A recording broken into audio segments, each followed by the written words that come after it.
All right, we are live and ready to go. Live and ready to go. Everything looking like it sound good. Everything is looking like it sound good. Shout out to everybody in the building. Y'all know the deal. Y'all know the routine. Whether you're catching it live or you're catching it after it's uploaded, make sure you hit that like button. We're going to be talking about a number of things with Nick Taylor, who some probably could say be a little controversial, but I mean, yeah, we we used to that over here. We used to that over here. But we about to be definitely digging deep into some of these things. I remember I heard him say a while ago that that pretty much, everything or most of the things that black people have wanted politically, the government has pretty much gave already. We're going to be getting into that, going to be scratching beneath the surface on that. so so strap on in. Let's get ready to go. Let's get ready to go. Let's get it.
Peace, folks.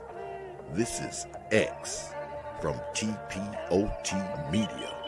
Open your mind and wake your black ass up. You know what time it is. Hit that damn like button as you make your way in the door. Grab a seat, settle in, get ready. It's the Grown Man Hour with your host, my man, Bernard Riley.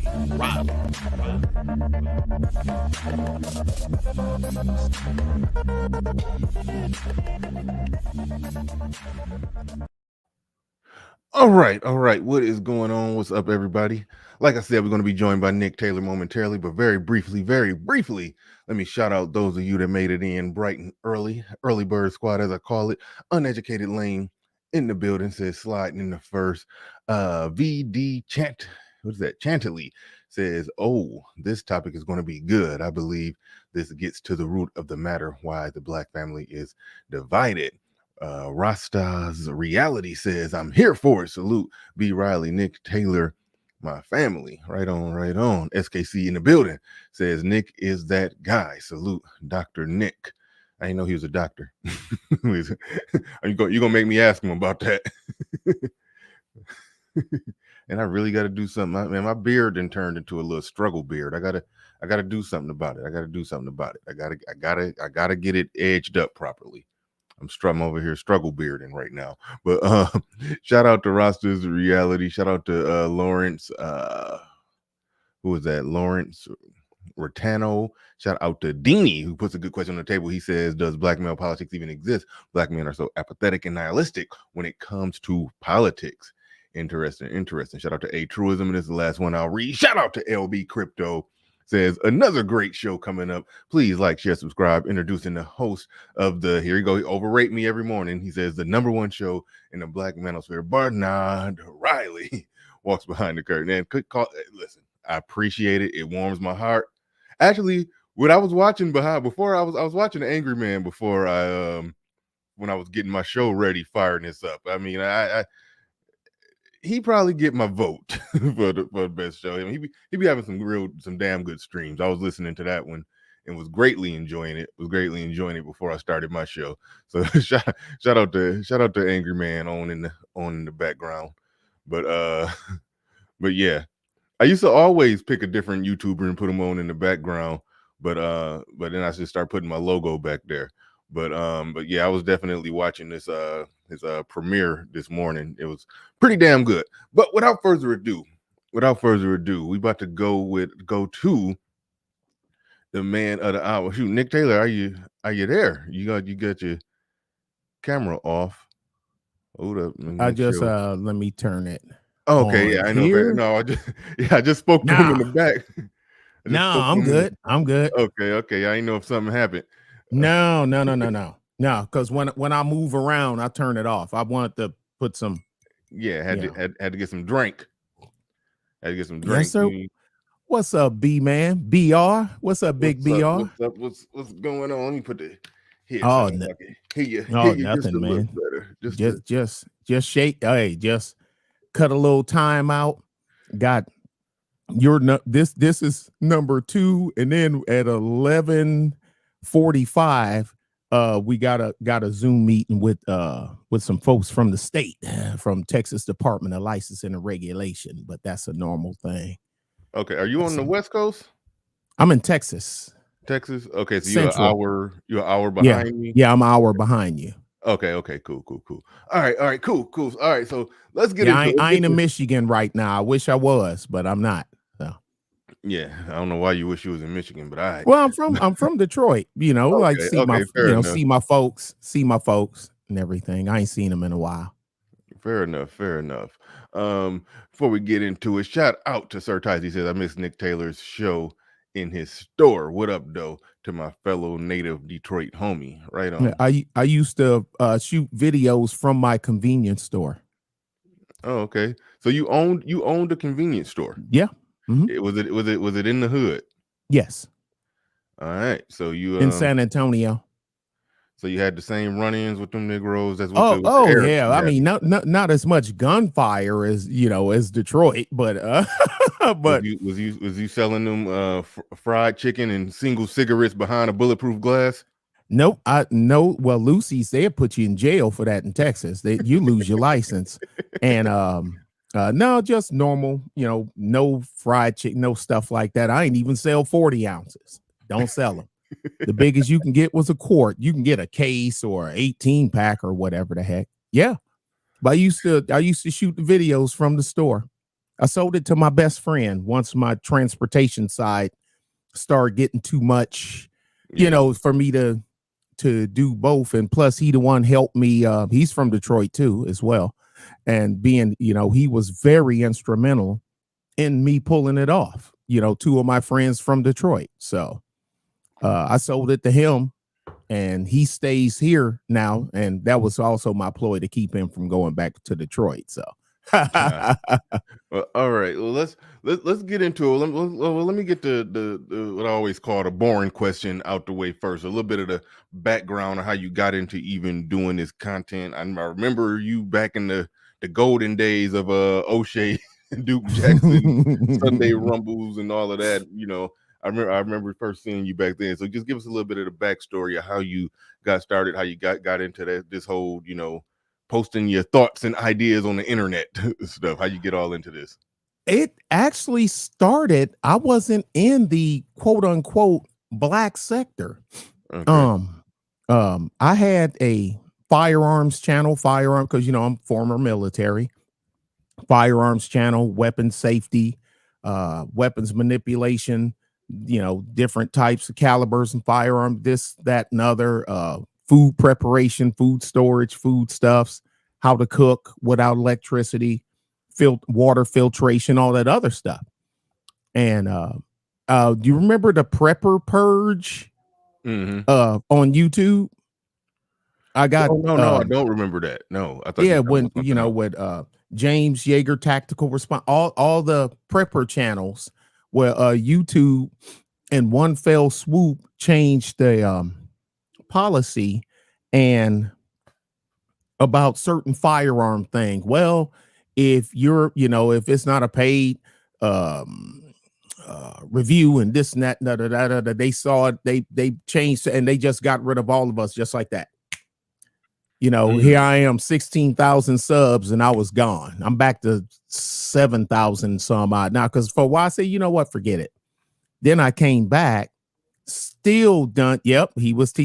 Omega Jazz Great said, I see some of these people here. That was some of my original subs. Omega Dress was one of them. Like I say, he was, and but they didn't like that, so I got swept up with the rest of them. Even though most of my viewers weren't people like, oh, you gun shooting, manipulating white boy shit, man. Do some hood shit, nigga. Gotcha. No, thank you. But then when I came back, Truth Teller 410, he's a YouTuber. Actually, it's the one that hooked me up with O'Shea. Because he told me he said, O'Shea, you got to get this guy on. You got to check this guy out. And the rest is history, because that's when O'Shea, the first time I talked to him, he like, man, I want to bring something to the people that's business related. And he said, and Truth Teller tell me that you started your own convenience store from the ground up. And, with no, because I wasn't contracted to anybody, Shell or Tech. No. Because I tell people, when you go franchise in the convenience store business, all you did was buy yourself a job. So that's when I started, and I can get into that, but I'll leave it alone. And I did. And that was my first shows. And he also was in the heavy duty towing and recovery. And I got that from Detroit, because when I was a kid in Detroit, my family owned the service station on the corner of Finkel and Schaefer in Detroit. That's my family. My family owns that store, that service station. We gas, and back then, you talking late 70s, early 80s, we doing tires and oil changes and tune-ups and gas and all that other stuff. And I worked there. And, I worked there from the time I could pick up a tool, until I joined the Army, so that's where I learned to tow as a child. And when I got out, I just picked it back up again, and it just overtook what I was doing in the convenience store. And it just took up so much of my time that I just sold the store to one of my friends from Detroit. That actually, like I say, if it wasn't for him, I probably wouldn't have been able to pull it off to the level that I did. So I made him an offer he couldn't refuse. And so he still has it. And I opened a store 3 counties away from San Antonio, but being already had the you should have opened up right across the street from the one you sold to him. Man, shoot. Are you kidding me? We would have brought Detroit to San Antonio, because that would have been ugly. But nah, I wouldn't do that to my boy. SKC in the building says, salute to the one and only Dr. Nick, my brother from another mother. Could talk to Nick for hours on in parentheses, off YouTube. I could only imagine the horrible things. I could only imagine the horrible things y'all say off of YouTube. I could only horrible. Who, me? But no, we about to get into that, because I remember I heard you say something before. It was one of the old discussions on O'Shea, and you said something that made me say you had pointed out something along the lines that mostly everything other than just a full-blown reparations package with the name reparation written on it, written on it. Other than that, pretty much everything that Black people have wanted from the United States government, from our government, mind, that's how I claim it. Everything that we've wanted from our government, that you argue that we have pretty much gotten it, and other than reparations, but then I think you pointed out that it hasn't even been formally proposed or put on the table properly or something like that. So let's start right there with getting to the controversial side of it. It's not controversial, it's No, factual. it's we're gonna break that down, and some would view that as controversial. This oppressive government that's holding us Sure. back. They got all Well, the years of historical oh man, racism and all horrible. right.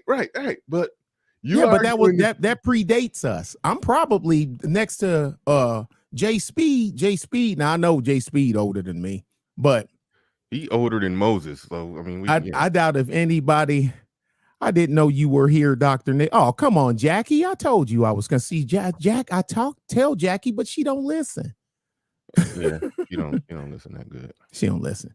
Jackie funny though. I like Jackie.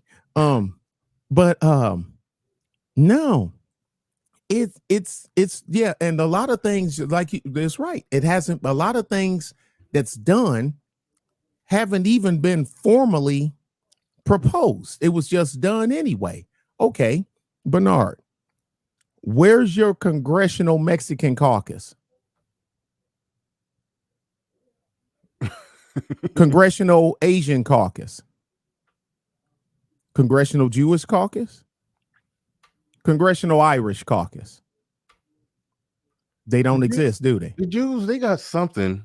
Oh, the Jews got a lot, but they don't have to have. They don't have to get into politics. They buy politicians. Well, they buy. I didn't say that right. They buy ideas and policies, and then the politicians that's willing to be down with the cause comes with it. So there's they wanted their own caucus. They got it. Okay. And here's the thing: how many of them black caucus is they're all Democrats, right? Yeah. We Okay. get into that. Allen West was the only one, and they didn't want Allen West in. Mm-hmm. They fought, and fun fact: Allen West was my battalion executive officer before we went to Desert Storm. How about that? If I would have known he was gonna turn out to be what he is, I would have freaking followed his ass. I wouldn't be sitting here with no diss, but I wouldn't be sitting here talking to y'all. Oh, shit. Yeah. Because he was my battalion executive officer. Right. Yeah. Okay. Now we got some pushback already, and look, I embrace pushback. I know all of y'all don't got the courage to come up on the panel, but y'all can bring it from the chat room today. Come on with it. So he says this is so disingenuous. It's called Hispanic Caucus. So I believe that and when was it formed? When was it formed?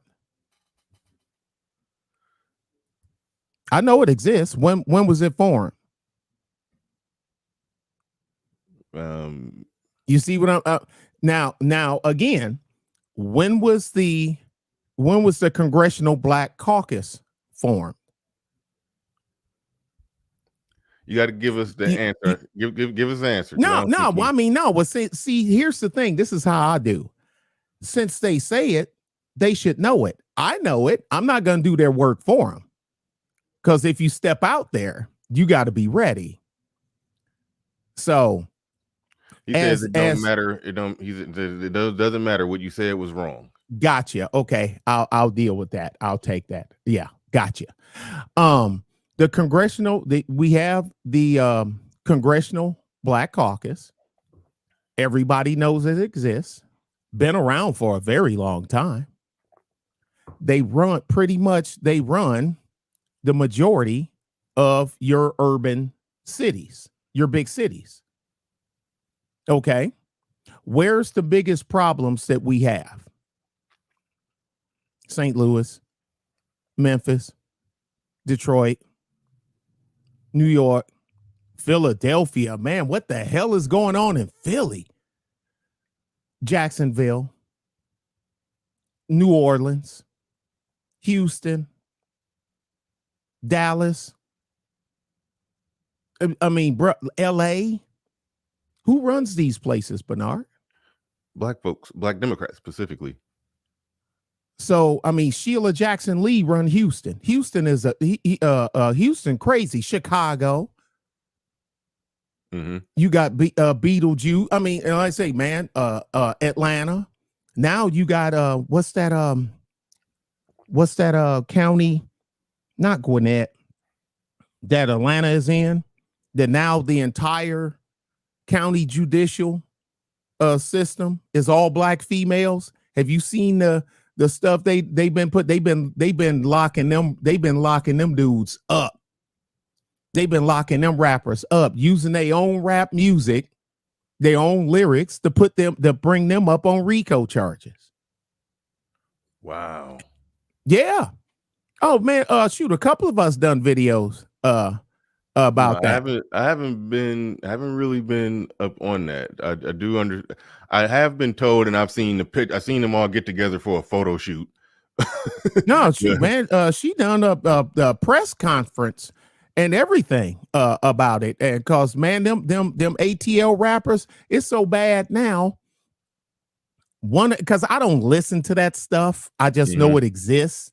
But they come out and made a little like a precursor to the video. Hey, just letting y'all know these ain't real guns. These is fake prop guns and prop money, and you know what we talking about. You know, I mean, now you know she got them shook when the droopy pants, tatted up, gold teeth, yay boys gotta do that. Wow. Yeah. Deanie in the building with a $2 super chat. He said, "Is he here? Is he serious that Hispanics don't have a caucus?"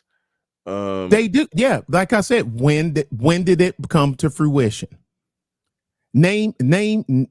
Now it exists.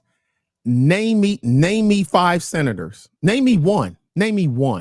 Why does that matter? The time that it came to fruition? Because it's like this. Okay, Bernard, I run this store, right? Mm-hmm. And you run your own store. Mm-hmm. And people talk about, well, man, how come these stores can't get this and this, right? Your store been open for 12 years. 9 years. Your store been open for 9 years. Mine been open for 50. Mm-hmm.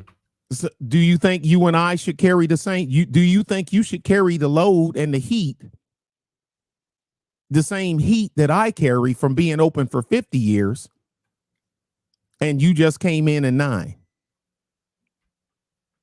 I mean, if you think you do, if you think it's even, you know, if you think it's even, then you know it's even. But you know. Mm-hmm. So more or less what you're saying is theirs haven't been around for that long and it hasn't got that much done. It basically just started. And they don't they haven't look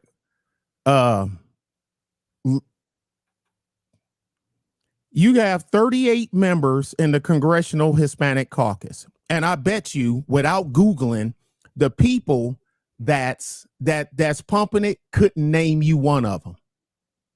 Couldn't name you 5. Some people can't even name the people that's in their district. So I mean, so that's cool. That's cool and all, but and here's the thing. Now, also,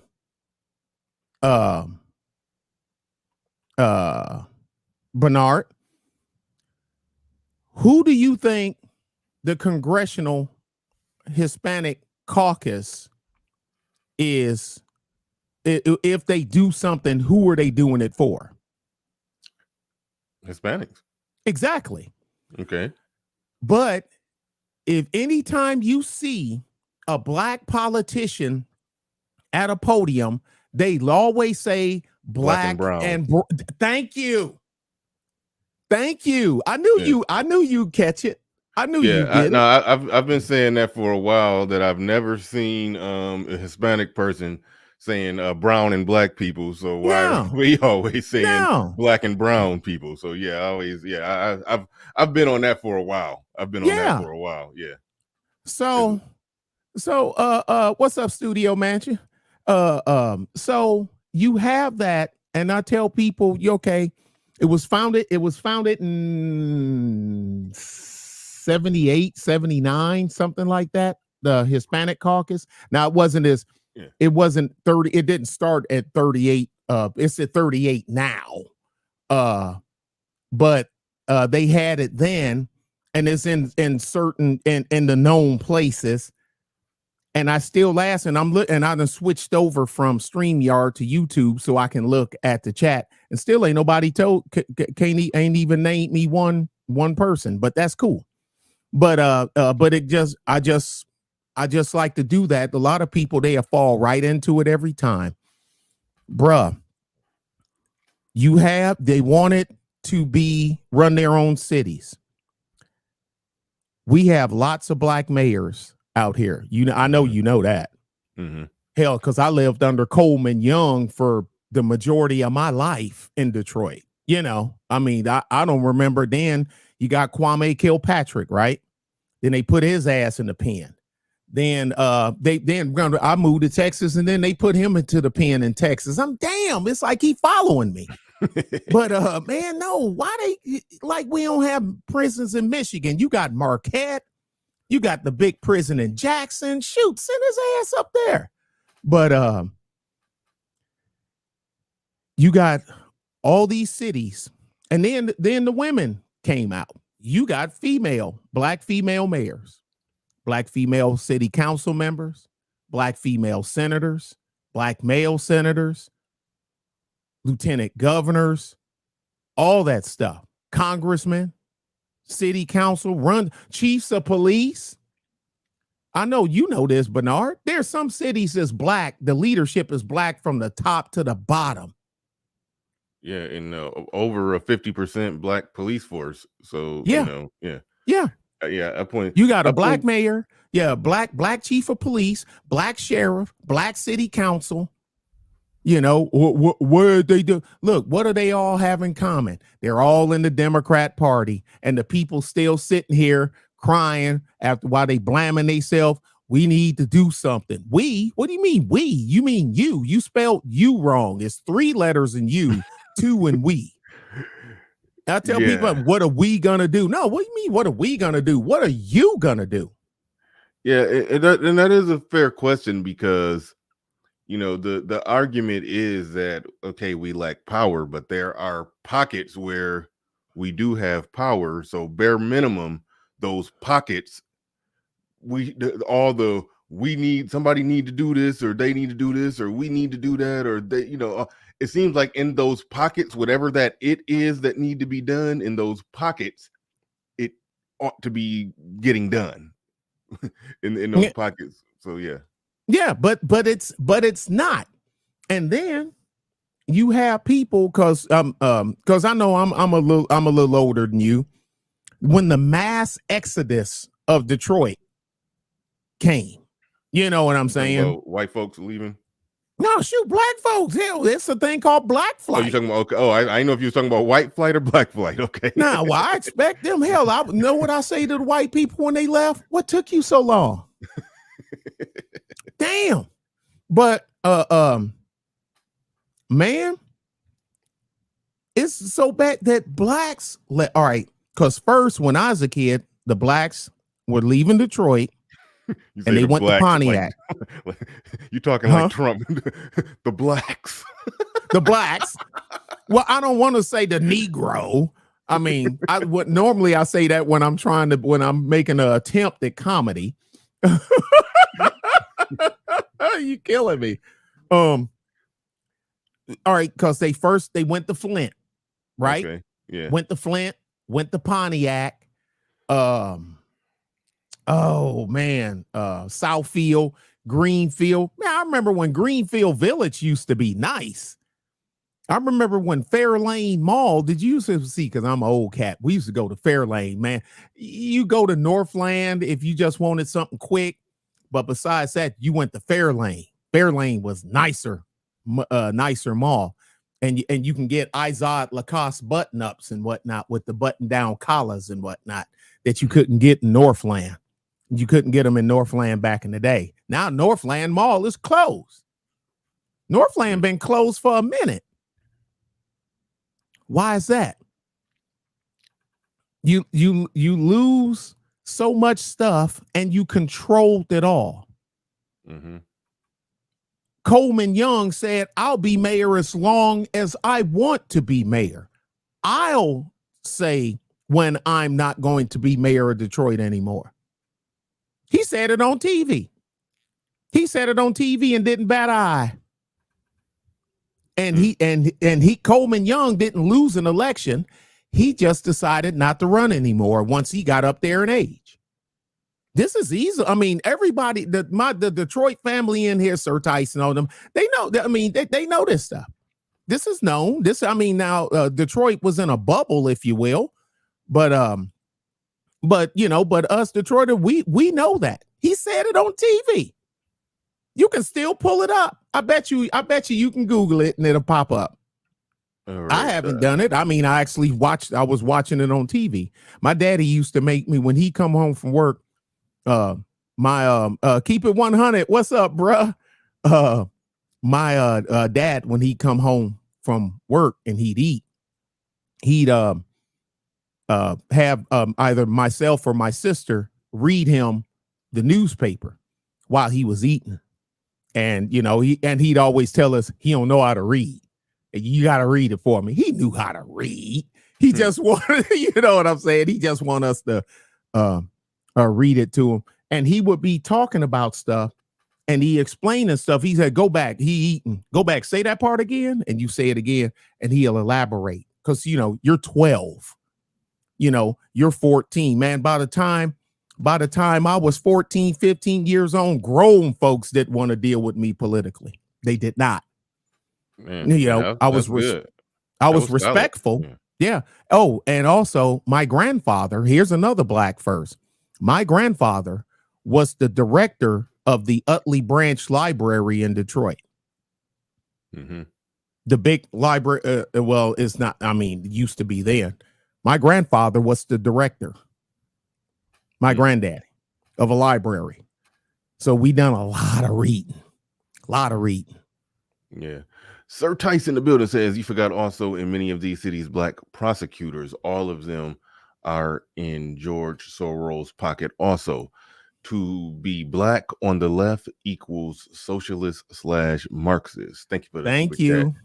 Do appreciate that. So excuse me. So let me ask you this question. Would you, because I talked about reparations being or you had mentioned before, reparations is the only thing that black people really wanted, and they haven't got it yet, but they've pretty much gotten everything else. Are you of the view that everything that we have gotten, and then keep in mind, I don't look at it like them giving something, because hey, like I said, this is our damn country. The government, the government does give to, see there I'm using the same word, but the government does give to certain citizens, certain groups, or so there's the government does what the government governs, so to speak. And in some of that governing, that some people get some benefits and incentives and blah blah blah blah blah. Sure. But would you say, and are you of the view that everything that black people have ultimately gotten, going from, I guess, the Civil Rights Act and everything going forward, ultimately, more or less counts as like we've already gotten reparations to some degree? Are you in that camp? Would you say that? Yes and no. And you know how the Civil Rights Act came about. People love saying LBJ signed it. LBJ signed it.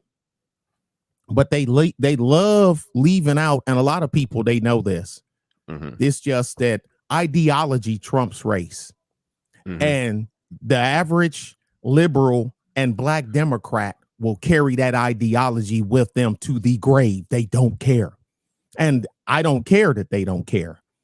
But LBJ signed it because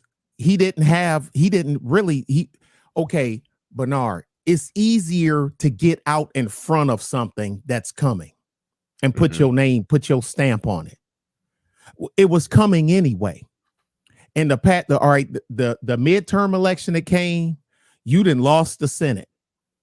Okay. The Senate is going to the Republicans. The Republicans been pushing for the Civil Rights Act. LBJ voted no on the Civil Rights Act in prior years. LBJ filibustered the Civil Rights Act. Al Gore Sr., the father of our former Vice President Al Gore Jr., filibustered the Civil Rights Act. JFK voted no when he was a senator on the Civil Rights Act. They had the House, they had the Senate, and they had the White House. We ain't got to change. Most people aren't politically astute and understand, the power that the Senate has. Because when you have the Speaker of the House and the Senate, you are the gatekeeper. You are the gatekeeper. You can tell the president no. And what are you going to do? Because the only thing I got to do is ride him out. I can be a senator forever. As long as I keep getting elected. You got 2 elections, son. Well, LBJ didn't get 2 elections. I mean, JFK didn't, but we know why. The book, depository building in Texas, the grassy knoll, and bodies buried in unmarked graves outside Terra-Lingua. I've been to Terra-Lingua, Texas twice. It's a whole bunch of nothing out there. But so he gonna sign it. Well, hell, I can sign it now, or I can wait till after wait till the transfer of power. And when the Democrat got to hand that gavel over to the Republicans and sign it then it looks like a defeat. I'll sign it now. J. William Fulbright, look him up. J. William Fulbright.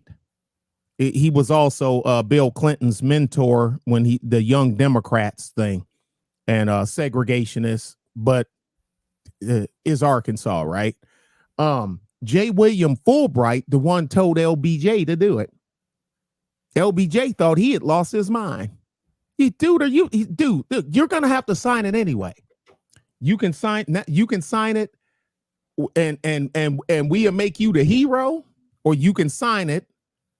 You know what I mean? And they'll make it look like you were defeated. Smart man. Yeah, and what did he say? That I'll be damned, and they fell for it. I'll have these NIGGERs voting Democrat for the next 200 years. He said it. There's no denying that he said it. It's everywhere. Yeah.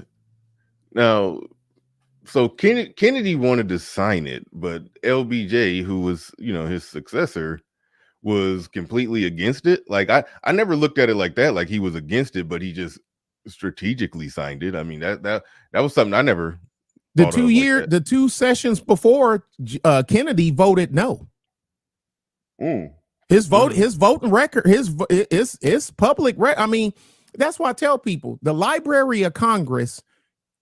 It's a wonderful place to go to. It's painful, but it's informative. And now with technology, they put it online. So the only thing they got to do is turn off OnlyFans, turn off World Star Hip Hop. You know what I'm saying? Turn off that stuff, and they can go and research it.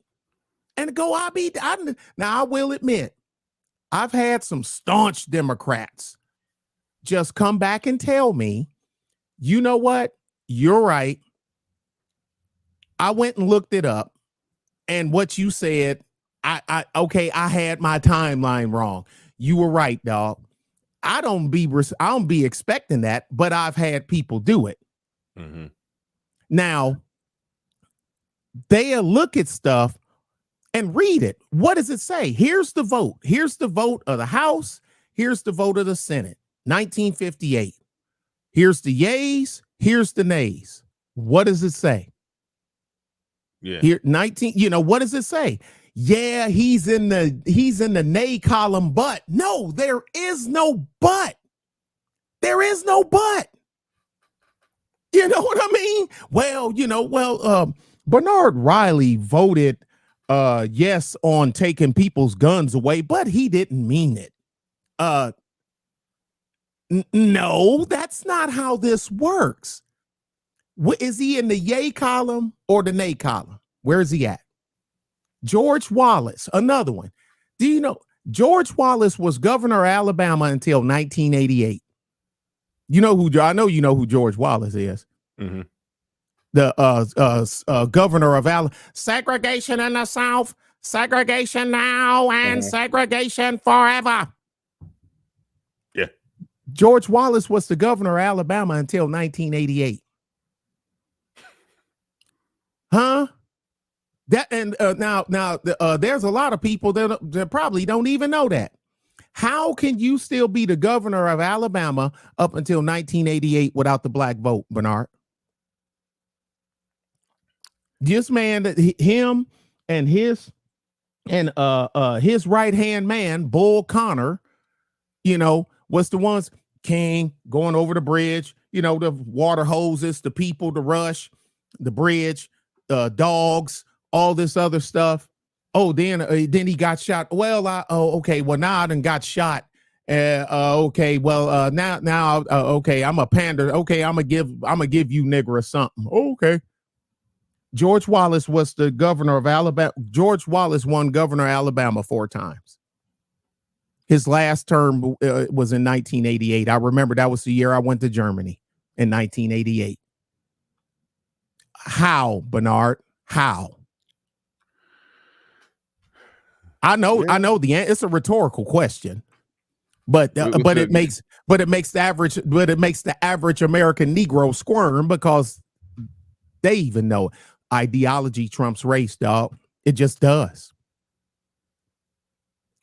It always has. Okay, I'm gonna ask you. This, I guess my confusion, and I'm not even gonna front on this. When I've heard that epic and famous quote, in my mind I was thinking he's a Republican. So, but obviously, that's what a lot of people was taught. No, he's a Democrat. Yeah, I know. Yeah. I just had to look it up to double check. Like, nah, if he's from back then, he would have had to been a Democrat.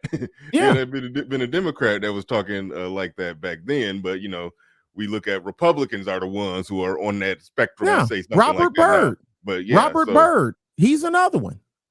Pro tempore, Senator Robert Byrd ran for president on the segregationist ticket. Barack Obama gave the eulogy at his funeral. Robert Byrd was a Kleagle in the Klan. A Kleagle is a recruiter. That's what a Kleagle does. He recruits. Mm-hmm. Then he was promoted to Cyclops and then exalted Cyclops. But then when he became the pro tempore of the Senate, he just went down to a regular Cyclops. Yeah. So, he had to kick it back a little bit. Mm-hmm. Well, before we get too far upfield, let's go back. Body Thug is responding to something that was said. I don't know if he's responding directly to what you said or something that I think Sir Tice may have super chatted or something, but he said, I don't know. Really? So George Soros funds 70% of everything in the world. Yeah, I believe in the fantastic. Do you know what he's referring? Was he referring to something that you said or? I have no idea. Okay. All right. But George Soros funded Black Lives Matter. George Soros funds a lot of stuff, but I don't know what they're talking about. I have, but George Soros funds a lot of stuff. Mm-hmm. He got plenty of money, and you know how he got his money. I mean, it was like 20 or 60 minutes. Remember them TV shows like that? It was on one of them shows like that. And the interview was on him. This was, and he gave I'm quite sure it's probably still up. And he explained, how he made his money. I mean, I ain't gonna say it because if If you get one thing, because see, that's one thing apologists do. Let's say, all right, Bernard robbed the bank and he clapped one clerk and clapped the security guard, and they both died. And Bernard got away with $10 million. An apologist, we'd go, man, that's horrible. But here go a Bernard apologist. Oh, see, there you go lying. He clapped him, but the security guard didn't die. Yeah, he shot him 4 times, but he didn't die. And he didn't get away with $10 million. They lied. He only took $9 million. You a hater. So, but they love going over the top. What's at the base, Bernard? What's at the base? Bank robbery, guns, people shot, took the money. That's the, but an apologist, an excuser, you know, one that loves liberal pathology. They gonna, if they can find something in there. Actually, no, y'all said he shot the clerk 3 times. He only shot her twice, but she's still dead. Yeah, but he ain't shoot her 3 times. You said 3.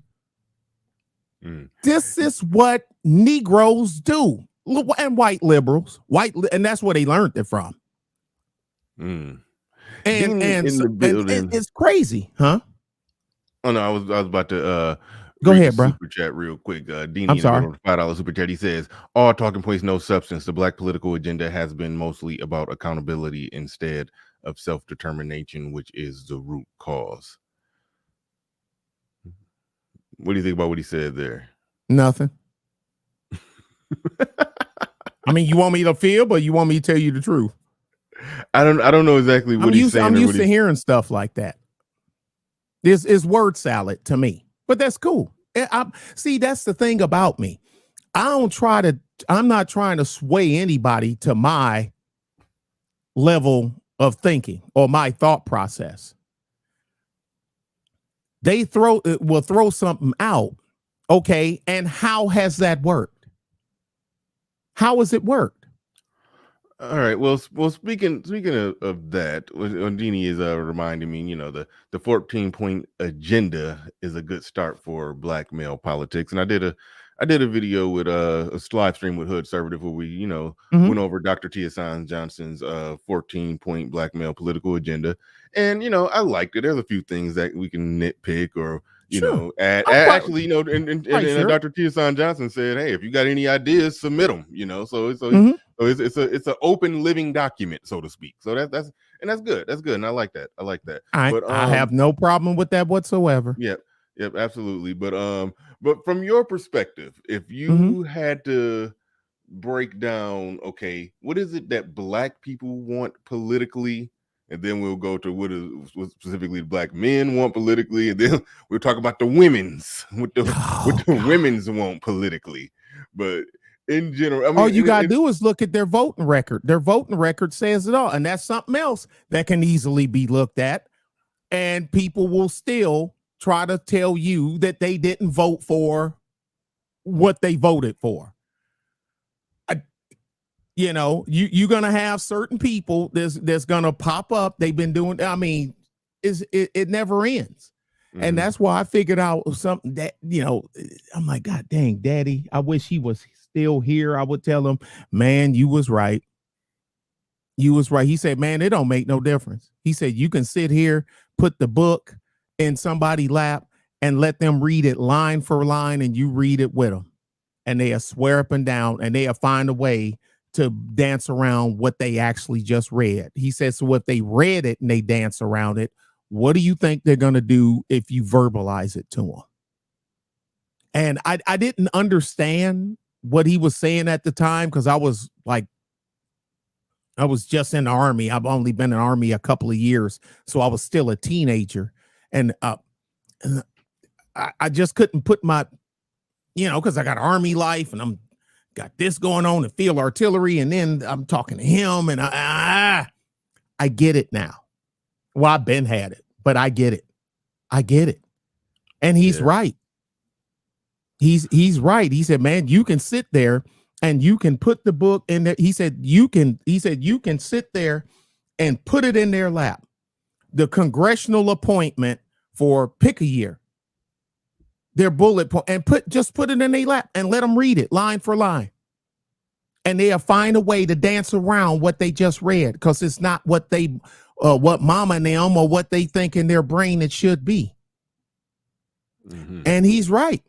And I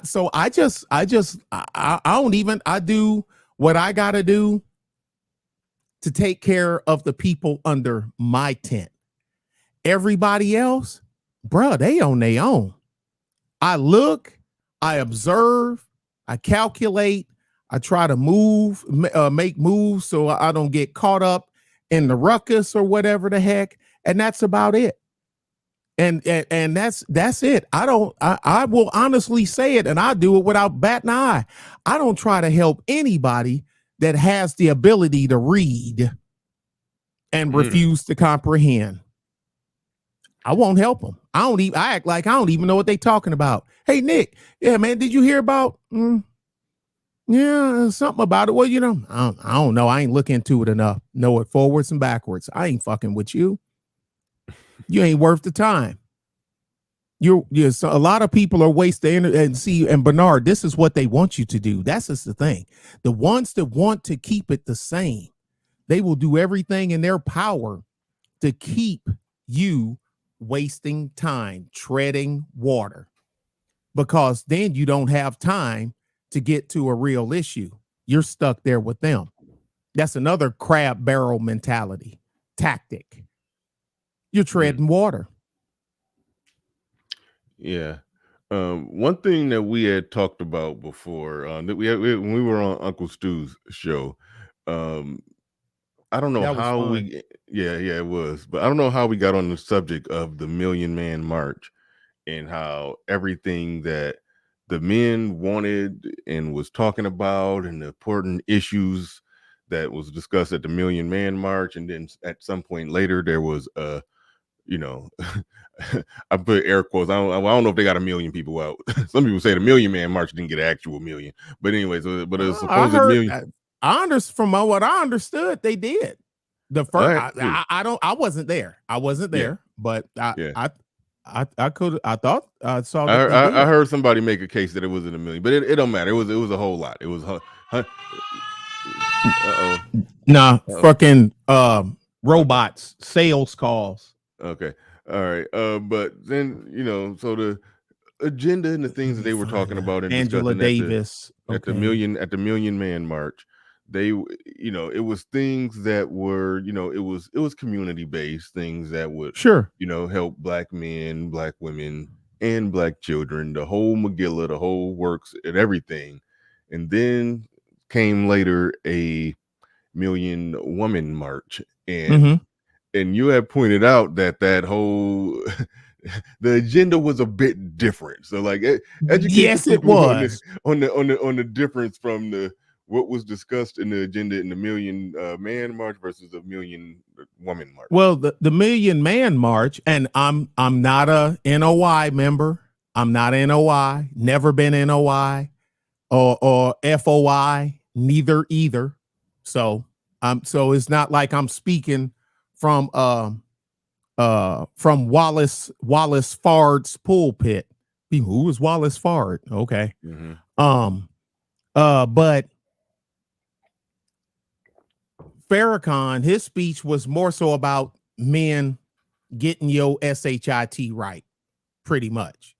Handle your business or something like my dad used to tell us all the time, dude, you can't talk about somebody else being raggedy if you raggedy.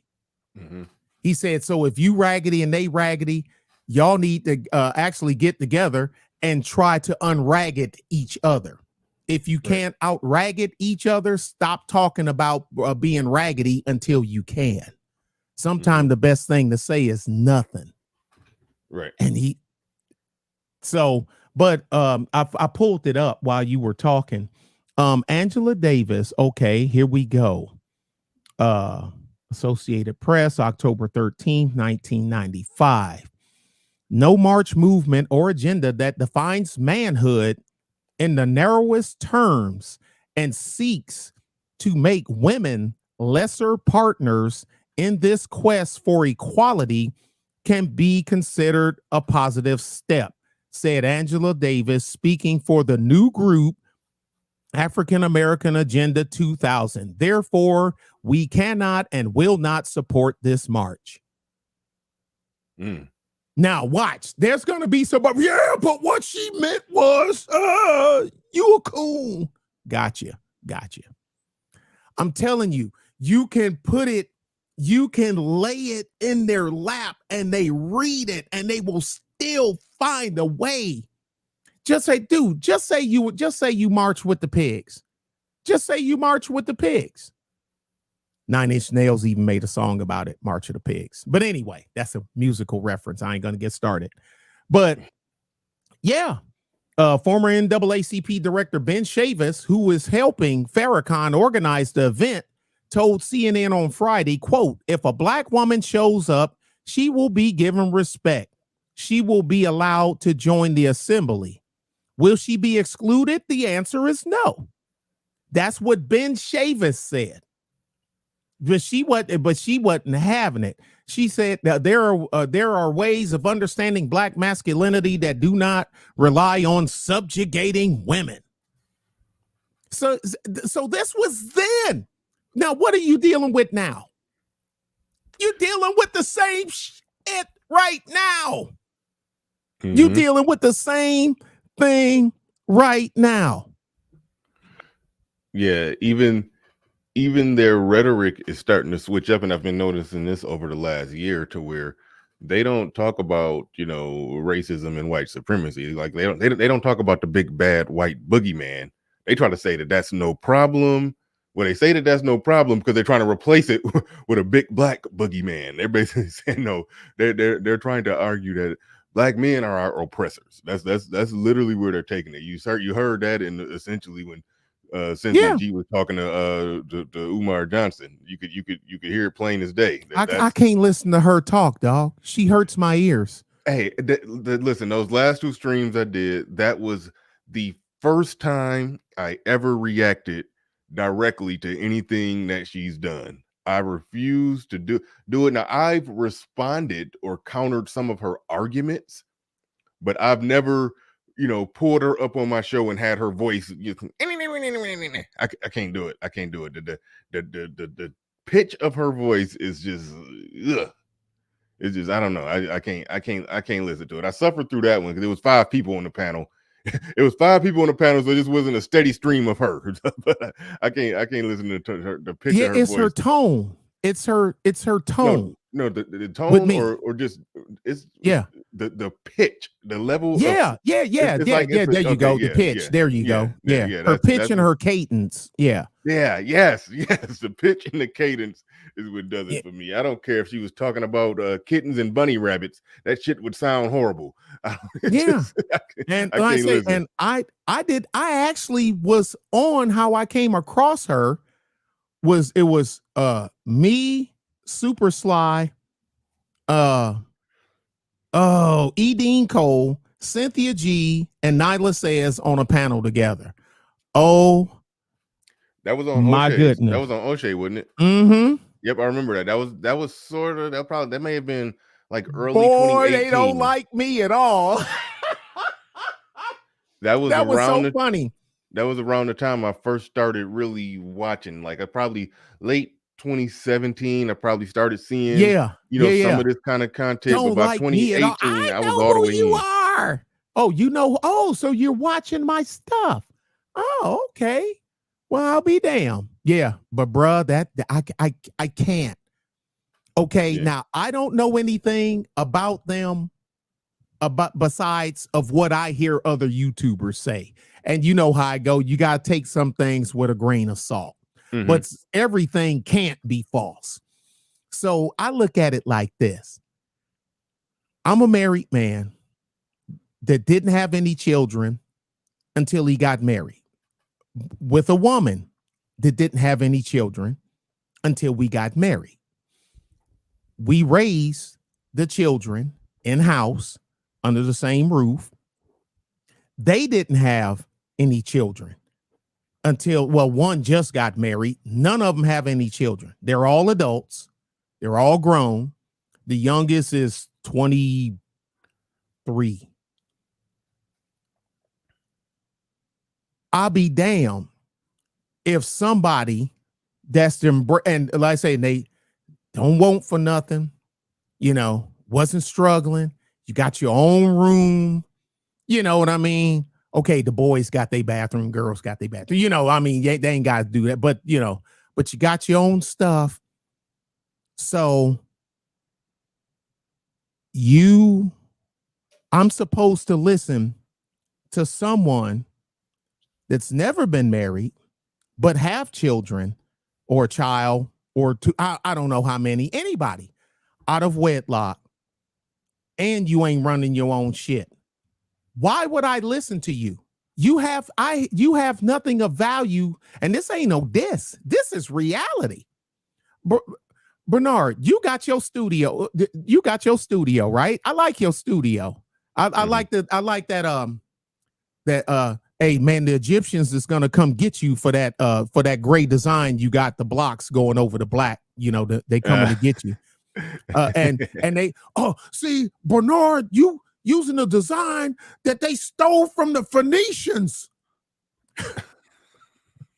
Well, when you look at Phoenician gear, their clothes, it got that it goes around the collar and their sleeves, the Phoenicians. Mm-hmm. So, but that's what the Negroes is gonna say to you. But anyway, if I was in an alley dumpster dive, and not saying that you would mistreat me, mm-hmm. You ain't no way in hell you would listen to me and try to tell you how to set up your studio. I couldn't tell you what a Shure SM7B is, let alone the sensitivity and how much gain it needs to operate properly and all this other good stuff. And and yada yada yada. Why would I listen to you? Why would I listen? Yeah, there you go, Ragnarok. Phoenicians are actually a branch of Caucasians. Yeah. I mean, they're gonna find some way to sweep away the truth that's sitting in their lap. But bruh, why would I listen to you? You have nothing to offer to me about besides how to do it the wrong way. Right. And it's no diss. It's not, I'm not saying that out of a place of anger but you have nothing. You have nothing to, okay, I ran a store. You ever set up a store? No, but Nick, what you should do is you should do this. Oh, where's your store? So I can come by and look at it. I don't have a store. Yeah. Did you manage a store? No. Opening shift supervisor? No. Cashier? No.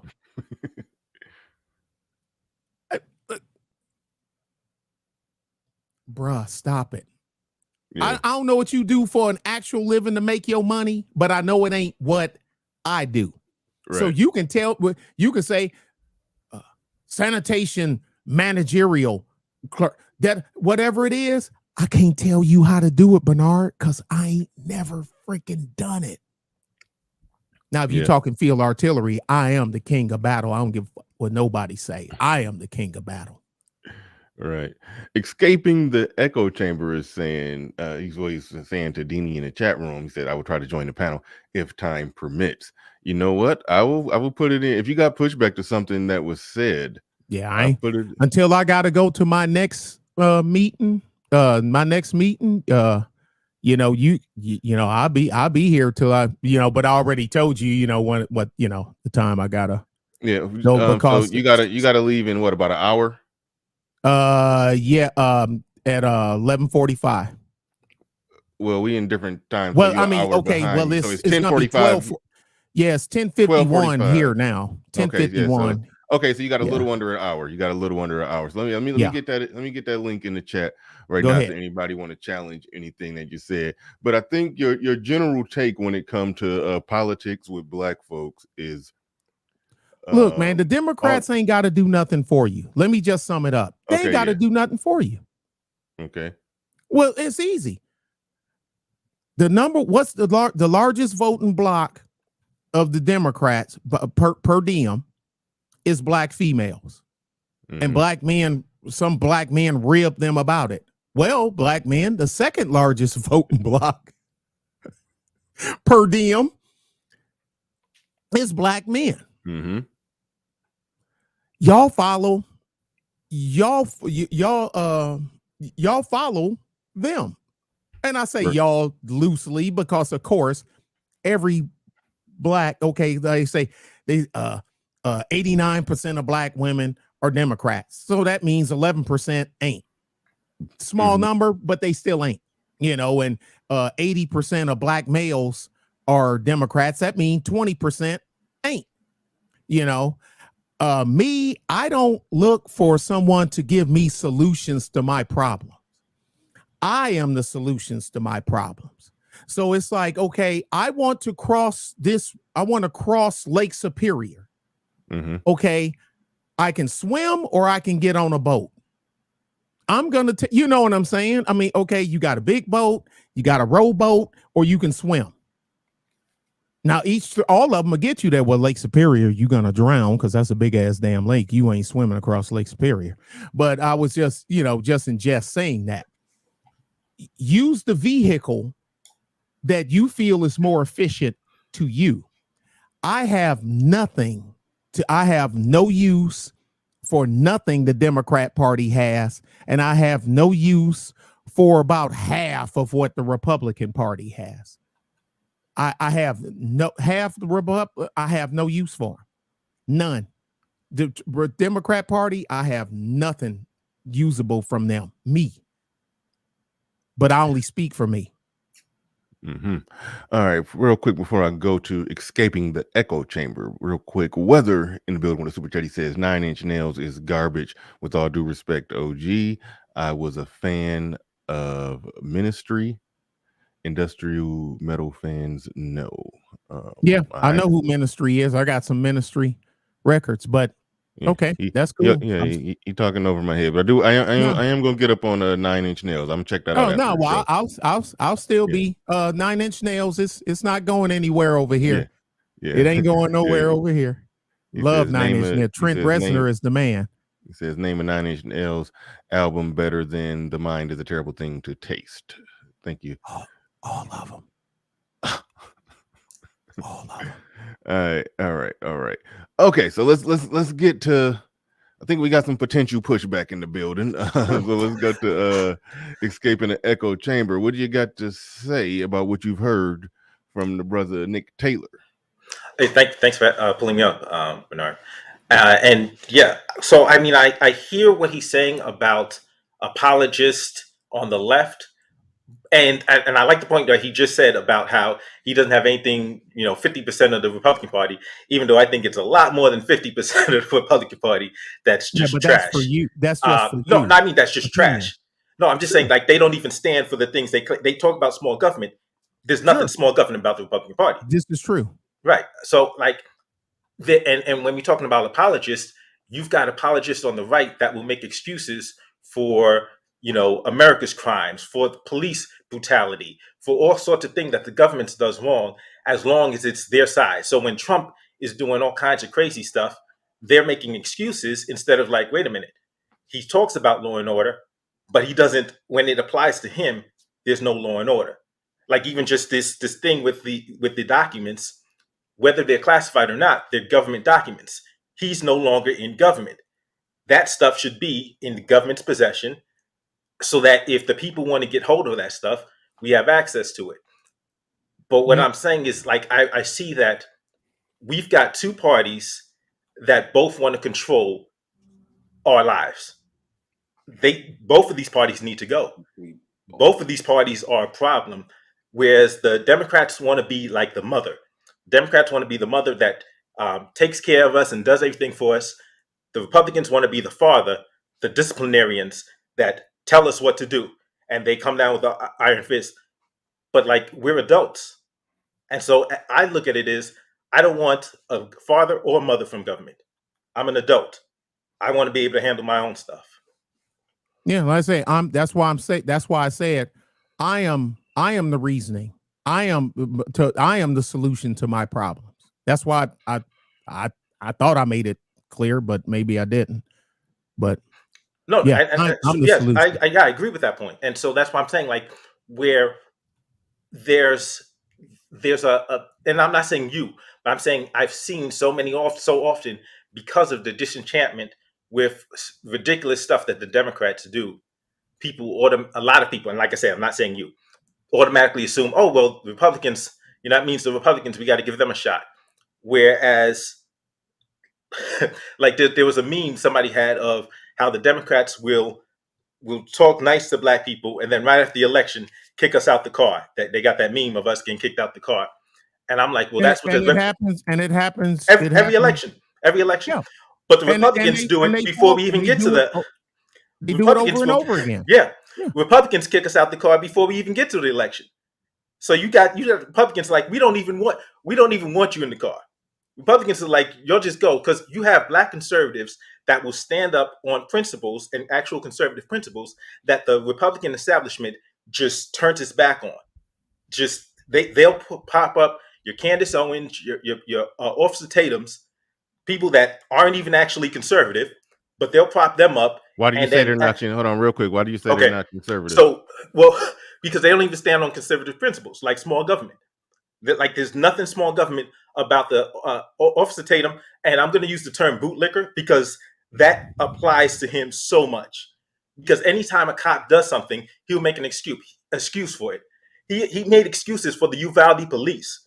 These scumbags stayed outside and watched kids die, and he was making excuses for them. Like, it's mind-boggling. And then when it comes to like history, people I don't know. I don't watch their stuff. Right. Well, hold on. Well, just curious. Well, I understand what you're saying about he makes excuses for police officers. Yes. He's gonna side with the. I mean, there are some situations where the brother involved was wrong and was. Listen. I'm not. There's no, Bernard, but you're not supposed to say it, Bernard. I know there's some problem. There's definitely some videos that went viral and everybody protested. And I looked at the facts and the details, and I'm like, but that aside, I'm just curious, and we don't gotta stay on this for too long. But why do you say he's not a conservative? Because that's not him not being a conservative. That's him. Well, okay, so what he doesn't believe that's him pandering to a majority white audience. And that's what I don't like when black Republicans have a majority white audience. I mean, that's the market. So I can't knock that. But I do like to hear black conservatives or black Republicans talking to black people, because then there's not that pander element in it. So I'm just curious. We don't got to stay on this too long. But why do you? Okay. Why do it's you an attempt to demean him, Bernard. That's all it is. What'd you say? Well, hold on, real quick. What did you say, Lil Big Nate? It's an attempt to demean him. That's what he's doing.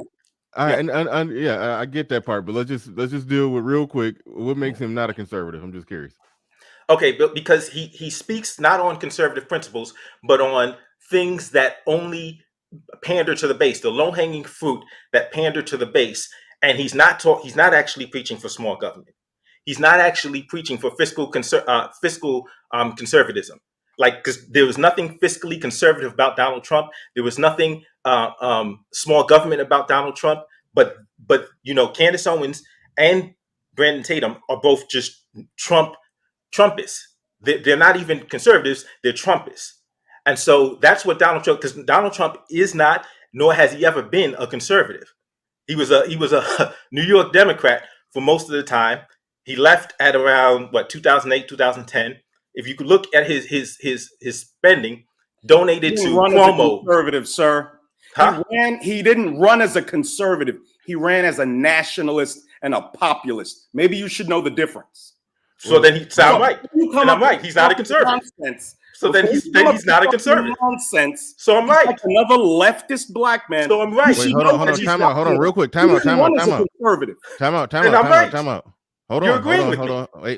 Wait. Everybody chill. Run as one. Hold on. Can y'all hear me? All right. I hear you. Let's chill for a second. The last thing I do want to point out before we formally pass it to Lil Big Nate, escaping the echo chamber. It sounds like you came up more or less to point out that the Democrats are bad, but yes, the Republicans are just as bad. I think Nick Taylor, I probably don't think the Republicans are as bad, but he says that he isn't counting on or leaning on either one of them. So I don't think you have that much. I don't think you and based Right. off everything you said, I'm not hearing that much disagreement between you and Nick Taylor. It's just that you want to make sure you want to make sure that he's calling out the Republicans too. Is that pretty much your? But I prefer to live in a Republican-controlled area than I do a Democrat-controlled area. Yeah, and I'll say that openly. I could give a flip who like it or not. I assume that much, but I assumed that much, but I didn't think you were like really just staunch down beholden to him. And I think that was if my county turns blue, I'm leaving. Okay, well then, so all right, so that is probably some where y'all got some disagreement. We'll circle back to that, but go ahead, Little Big Nate. Well, hold on real quick. Charles Merchant says for the collection plate, drop the $10 super chat on it. Shout out to you, do appreciate it.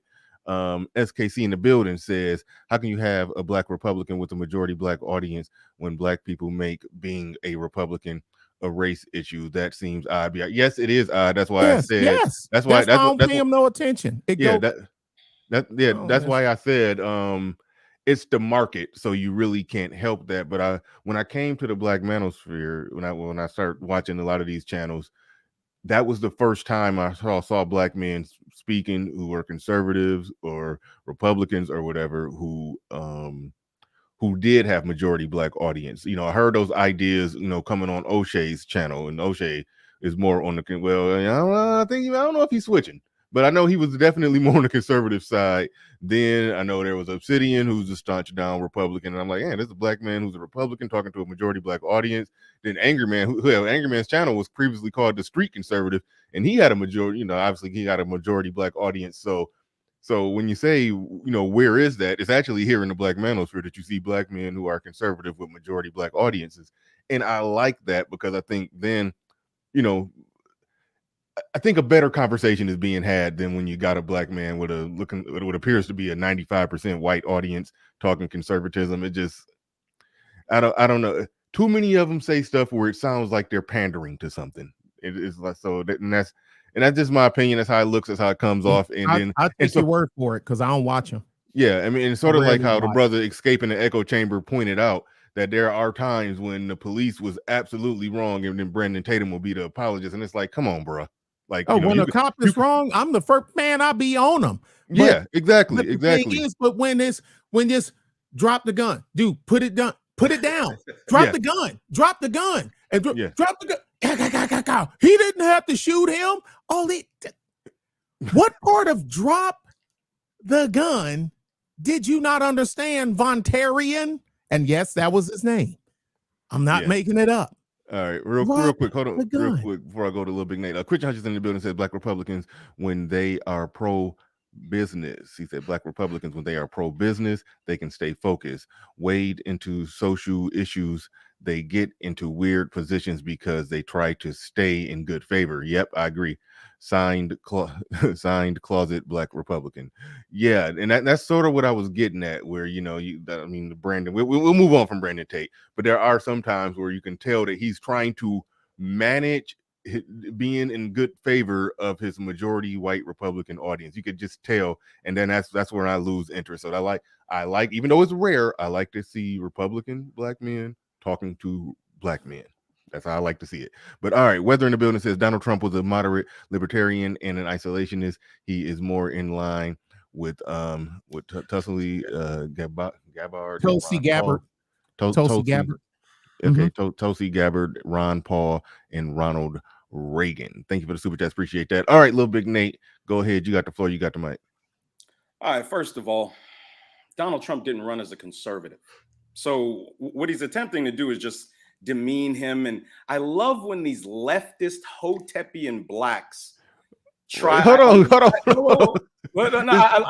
don't know if that's what he is. I can already tell, because what they do is this. I'll let you look. Go ahead. What they do is this. They say, well, the Democrats aren't that great anymore because they're promoting pedophilia, because they promote hysterectomies for 11-year-old girls now, because they promote the whole entire LMNOP and bring your child to the library to sit on the lap of a convicted pedo. Now, this is all the Democrat Party does.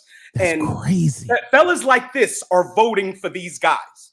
And because they're embarrassed now that guys like me and Nick Taylor and the conservative have peeled the scab off their wicked filth and we're showing it to everybody, they have to say, well, you know, the Democrats aren't that great, but these Republicans don't like us either. What you don't understand about Republican ideology is that we don't need people to like us. We don't care if you like us. We don't look for hugs from white people. There might be a few figurehead Black conservatives that do. But your average Black conservative man is so focused on competition, money, and market share, he couldn't care less who likes him.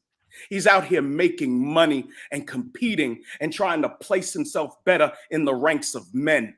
Unlike you leftist Black men who all you do is cry and follow in the footsteps of your Lord and Master, Black women, as she follows the white liberal into hell.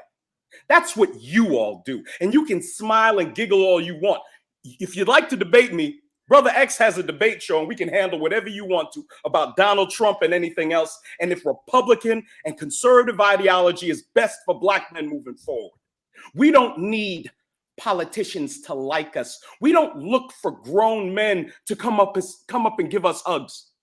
I don't care who likes me. I came to this space telling Bernard Riley on my first time I came on the show, I said, why do we care if white people like us? I don't give a shit if a white man likes me. I want money. I want money and I want market share. That's what I want. You're looking for hugs. You're looking for him to say, I'm sorry for everything that happened. I don't give a shit about that. Not say I don't give a shit about reparations. That's a conversation we can have. But you go around looking. Let me ask you something there, sir. Yes, absolutely. Who kills more Black men than anyone on earth? Go. Ooh, I know. Ooh, No. Nick, chill, please. I want him to answer it, and we'll see what kind of man he is. Who kills more Black people than anyone on earth? Go. I'm trying to think about that. For you, sir. No, listen, because here's what you're going to do. You're going to say Black men, but you're going to be relying on you. Listen, you're going to listen. You're going to be relying on the answer, sir. Let him answer. Listen, you're going to be okay. So if you're not talking about the FBI stats, 1352, because that's just the United States, and that's murders. That's not killing. So remember, because killing would include government actions. So let me answer the question. I don't know the answer to that question right now. Let me give you the answer, sir. Okay. I'll give you the answer. The person in the individual on the planet Earth that kills more Black people and Black men more than any other person in the world is the American Black woman through abortion. No one kills more Black men than Black women through abortion. They've killed almost 12 million Black men in less than 50 years. We got to stop this, bruh. The FBI stats say 230 Black men died in 2020 from police. And most of those Black men were killed during the commission of a crime. Bruh, we cannot hang our hats on this. We cannot live and die on this hill fighting white men over 90% criminals that got killed doing a crime. If you're doing a crime and you get killed, people win stupid prizes, bro. Now, for the brothers that were innocent, Philando Castile and others, those cases need to be dealt with. Yes. Okay, but now here's the point, though. If we're relying on the word of the police officers, we know that Philando Castile was innocent because there's video. Yes. Now, but we see over and over cops lie. The reason why we're seeing more evidence now is because of phones, video cameras. Yeah, and so cameras is everywhere. So now stuff that people have been saying for years is being made manifest. So when you have a Khalif Browder who was in Rikers for 3 years, and it wasn't you, and then he comes home and tragically, he just they put him through hell while he was in. He comes home and he winds up ending himself, and like that. Like there's That's a horrible story. yeah, You're and right. it's Police that's what I'm body saying. body cams have exonerated more police than it has convicted. And also, let's be I'm honest saying, but the about cameras have revealed a story, more No, evidence. we already Listen, knew this. I'm right, from the hood. I exactly. already well, know we this did, story. but there's so many people that didn't. Serpico in the early 1970s, the entire police department was on drug money. Yes. The The entire police department. Police Oh, yes. cameras have exonerated more cops than it has convicted because it got to show the public a lot of stuff that the police was saying. It is some bad cops, especially in Detroit, where I'm from, but it exonerated a whole bunch of police when you seen them fighting the police. Gun, freeze right there. Bam, what's that? Gun.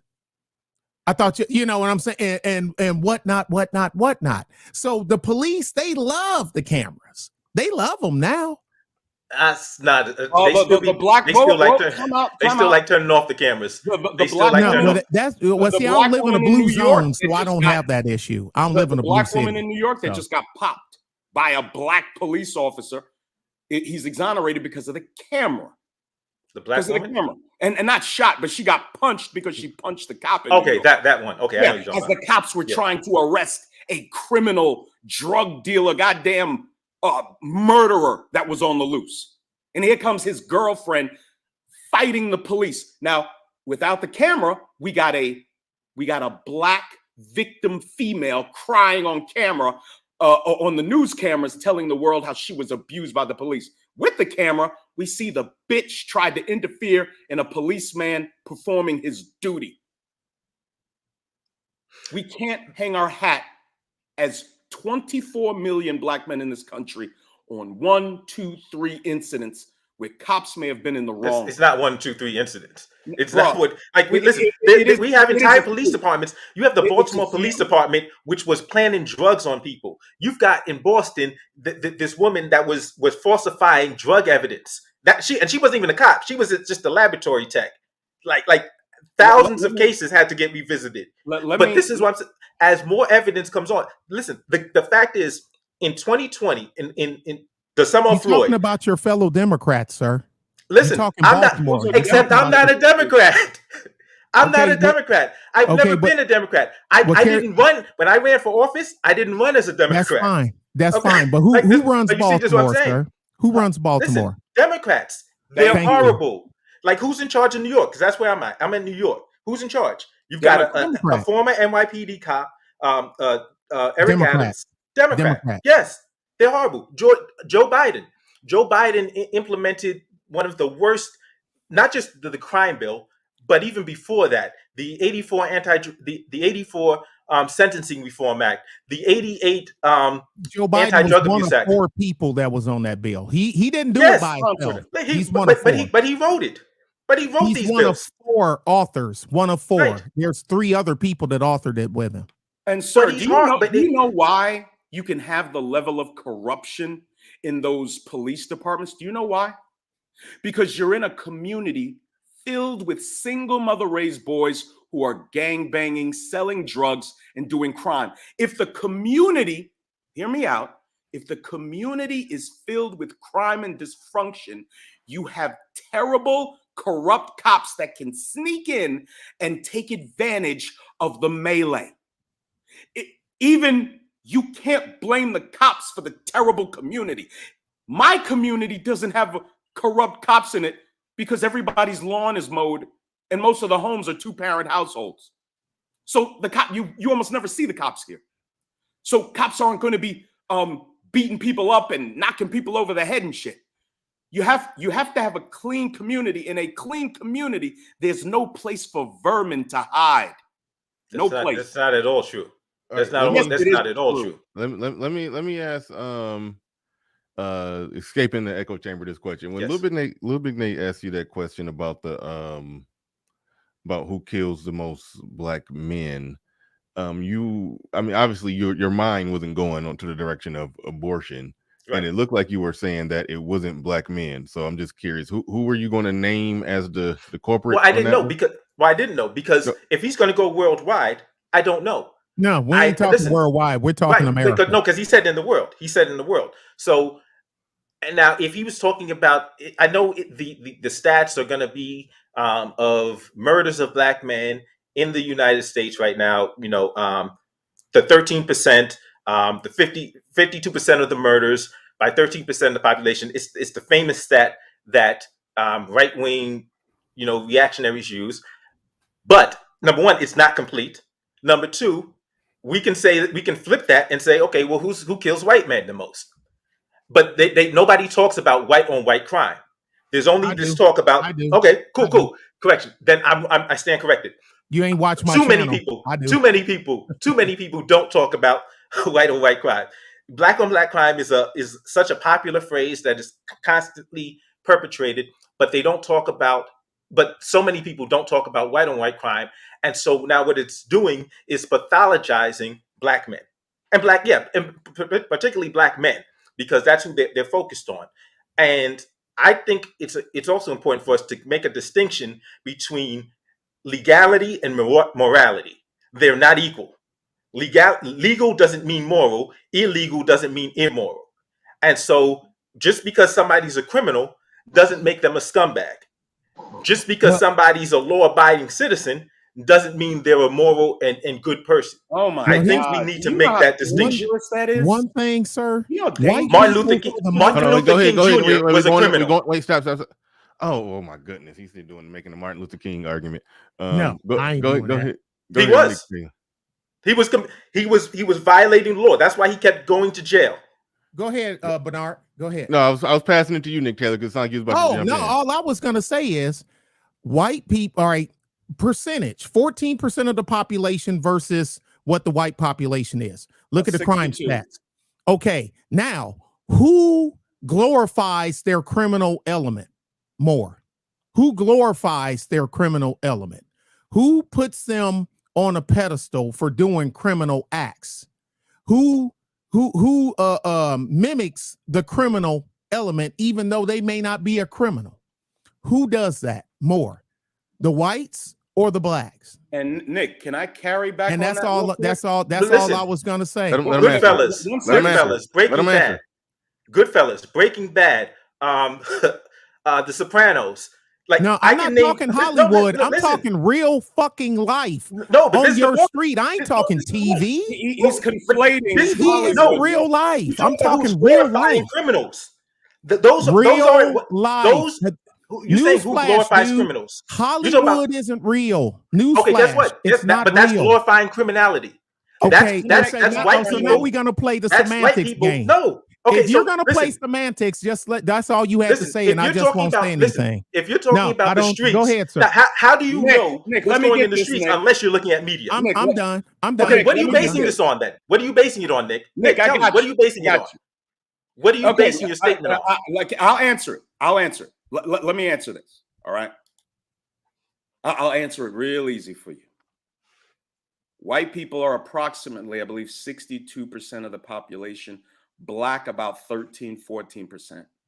I'll tell you the difference in the criminality. White people in 2020 had about 5,800 murders. Blacks in 2021, 9,913. We are literally 1/5 the size of white America with almost double the murders. That's why. And you want to know another problem between white and black criminality? In white America, the women don't worship their worst, shittiest men. In black America, the women line up for the shittiest men.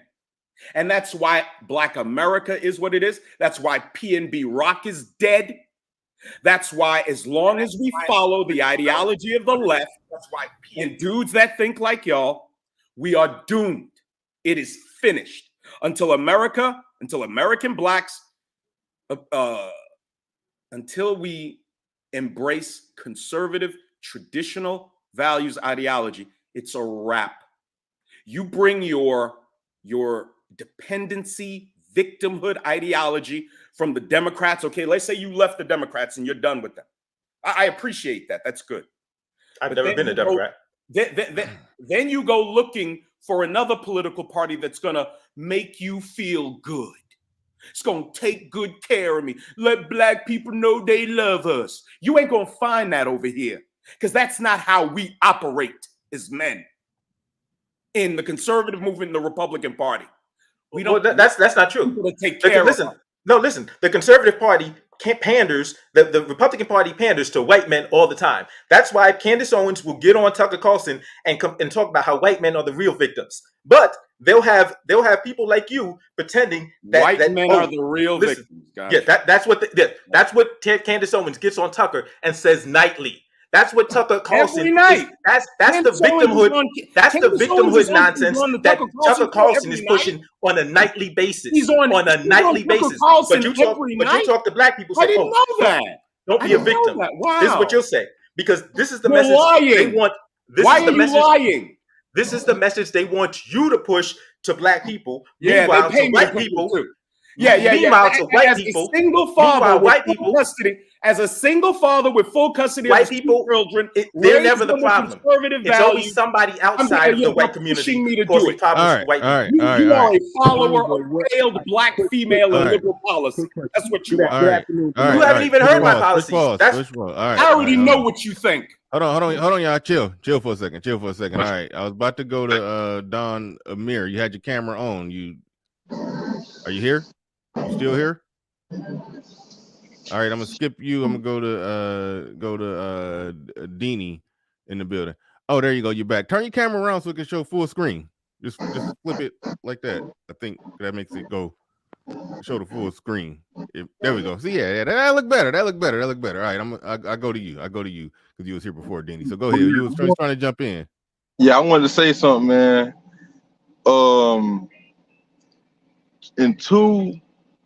I'm 23 years old, right? And I've been paying attention to politics since I was young.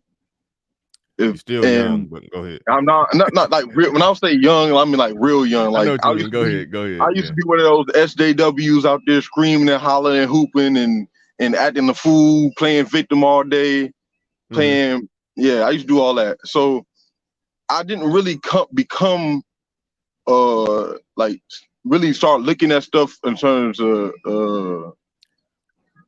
the future and the looking at the Conservative Party at all until like I hit like 20 years old, about 21. All right, cool. You was trying to jump in and respond. I wanted to say to him, the dude, I don't know with the Craig shirt on. I don't know his name.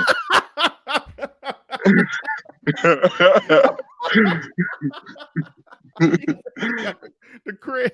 Look, this dude. It was I don't know if y'all ever heard of him. KGB operator, Yuri Snokovich or something like that. Mm-hmm. He was literally talking about exactly what's going on right now in terms of the left and their ideology of Marxism and Leninist type ideology, and this man is sitting here talking about how he's speaking of the party of Democrats like he don't follow them, but everything that you spew out your mouth is exactly what they will be saying. Like it's like you like all of y'all are like carbon print copies. And y'all be speaking the same victimhood Babylon. I did get that feeling that he was saying, "Hey, I'm not a Democrat, but everything that he said, it sounds like this. It sounds like the average. It lined up. Hold on, wait, real quick. It lined up exactly with what they say. I think some people do that. They have a problem. They're essentially Democrats, but they have a problem with some of their Democratic politicians have done, and they call that out. But they still say, well, I'm not a Democrat, but they more than likely vote Democrat and argue on their behalf. So it's almost like you make it. It's basically a distinction without a difference. I call it playing coy. He playing coy right now. He acting like we don't know that he got the same ideology of these people, the average liberal. All right. Well, can I ask the gentleman that said they're conservative? Wait, hold on, real quick. I'm My gonna bad, get to you, AC. I'm gonna get to you, AC. I'll let the brother in the upper right hand corner escaping the echo chamber. What echo chamber are you escaping? Oh, you muted. All right. Now you got to answer that question. I'll let you answer. I'll let you answer that real quick. Then we'll go to Deanie and then work our way down to AC. But go ahead. Okay, so like I don't agree with. I'm trying to figure out what Democratic policies you'll say I agree with, because when the cops, for instance, let's take a look at the McCain. It wasn't policies. It was just the general philosophies, right. Ideologies. You from a social standpoint. You the liberal conservative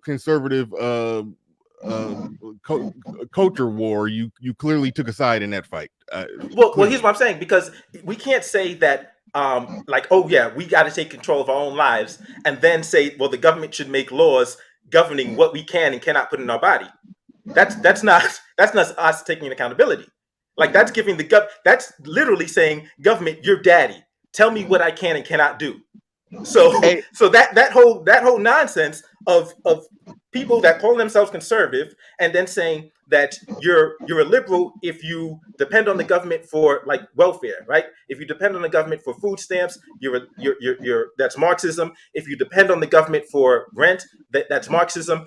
But if you depend on the government for security, for police, then also that's not Marxism. Hey, you know the difference? Hey, you know the essential difference? You know the essential difference? Who said that? You know the essential difference. I'm gonna give you that. I'll give you that one right there. Okay, it's all socialism. Right.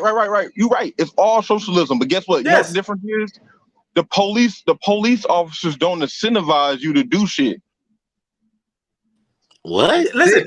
No. I'm trying to figure out what you mean. I'm gonna put it to you like this.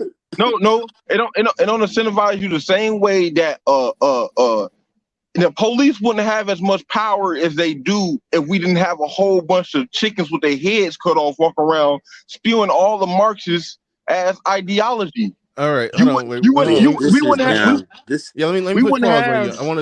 push pause on you, brother. I'm curious to hear Nick Taylor's response to that. The whole thing that, okay, if you want, if you're pro welfare and pro housing and pro this and pro that, okay, then you're a liberal borderline socialist. But he's saying if you're pro policing and what else? What was the other thing school and public school. If you're pro policing in public school, then how does that not fall in the same way? That's his question. I don't understand the layout. I'm missing something. Okay, in other words, he's basically saying, hold on. Yeah, he's basically saying it's all big government. So you can't. So by what standard do somebody claim to be a Republican if they say, no, I'm against these things over here, but I'm for these things over here? That's all provided by the government. That's the general argument. That's a rough one, but one is one seems to be, I mean, correct me if I'm wrong. One is performance based, sounds like, and one is based on the less you do, the more you get. If that makes any sense. I mean, because to get welfare, what do you have to do to get welfare? Nothing.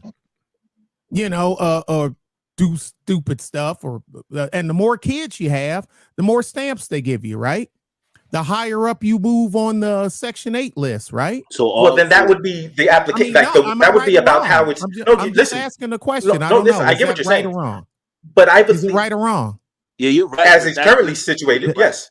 As it's currently situated, yes. Okay, that's what I was wondering. But school, it's I mean, because school is dictated, at least in Texas, to your zip code, to which school you're going to go, because you got Northeast Independent School District, Southwood. It depends on there. So it's not dependent on how much you make or what taxes you pay or what political affiliate or none of that stuff. If you live in this zip code, that's not. If you live in this zip code, I don't know where you in Texas. If you live in 78220, you're gonna go to Sam Houston High School.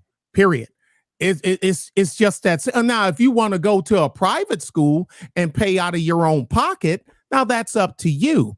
But public school, if you live in Texas and in Michigan, it goes by your zip code. I mean, In my that's- zip code where I lived, you went to Cooley High School, regardless of how much money, whether you came from a single parent home, mom and dad, your parents rich, parents poor, you lived in 48202.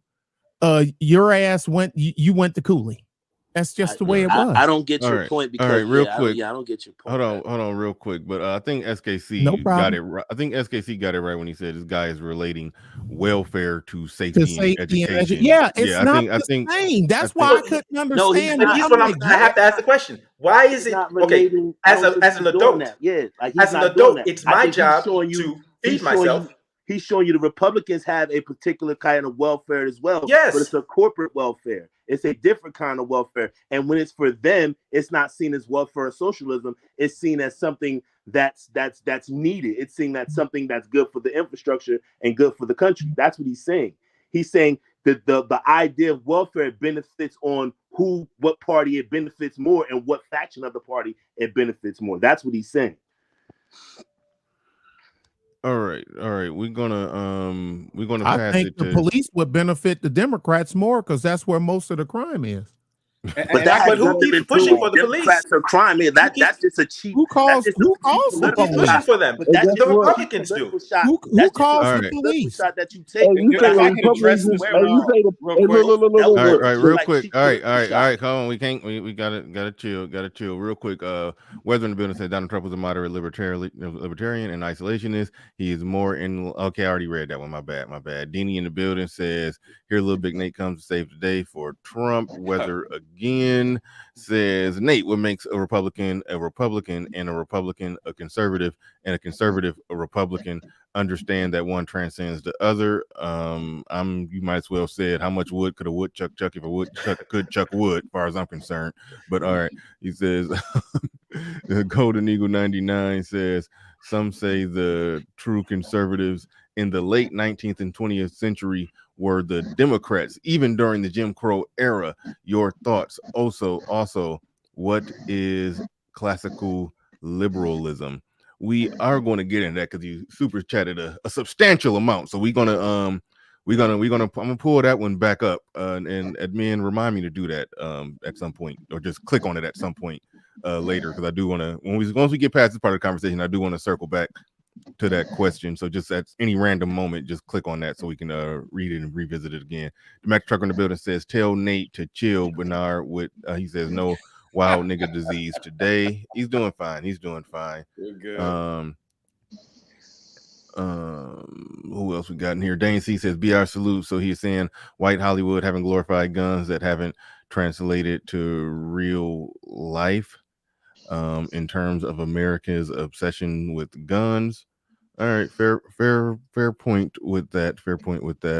We'll ride past that one. Weather back in again says, "Oh gee, everyone in America glorifies the bad boy, and the anti-hero is the rebellion against the traditional good that we see in our society." All right, that was the last one. All right, so I want to get to Deanie and AC Star, and then we'll pass it back around. And I think Nick Taylor. No, hold on. We gotta keep moving. I think Nick Taylor got to leave in about 10 minutes. So I want them to go ahead and get their response into anything that he says. So go ahead, Deanie.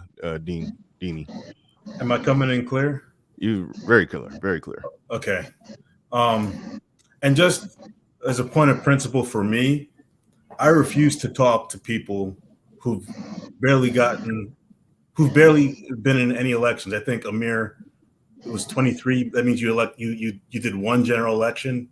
Like you don't have a lot of experience on the topic, so that's just my purview. Like I just refuse to even discuss. All right. Shots fired. Keep it moving. Fuck out of here. No. We're not doing that. We're gonna chill. Grown man. Chill out.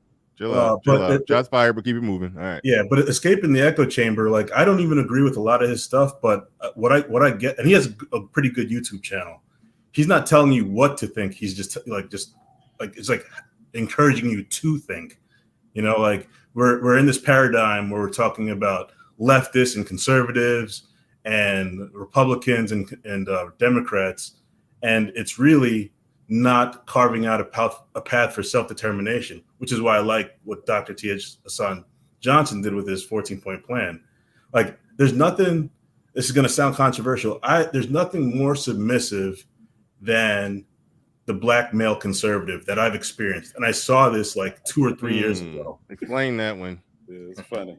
So I don't want to talk about old stuff, but I remember the topics where it's like, okay, so all you got to do is comply. All you got to do is, I'm talking about the police situation. All you got to do is comply. And on the panels, you had dudes, I'm not going to name many names, just go into the archives. So if you just bend over and the police is in the wrong, you're just going to go ahead and take it and then argue your day in court after. That's what I'm. That's come what, on, no. But you remember those panels? I've made that argument recently that you fight for your rights standing on your 2 feet in court like a man and not in an MMA wrestling match in the middle of the street with the police. Like now, if you're talking about bending over and spreading cheeks literally, then fuck no. Okay, it's time to fight. But if the police officer is asking you for something, and you could either give him what he's asking for or comply, or like what Nick Taylor was saying earlier, you could put the damn gun down, you could put down the knife, you could do this, you could do like, and he's not listening, he's not like no. I mean, there are some situations where somebody is literally just being stupid. But Bernard, being stupid. I don't look at that as conservatives are saying, be submissive. Is basically saying that in that particular situation, if the cops pull up on me and they say, get on the ground, you're under arrest, and I know I haven't done anything, I'm going to get on the ground. I'm not going to stand there and try to argue and fight with them.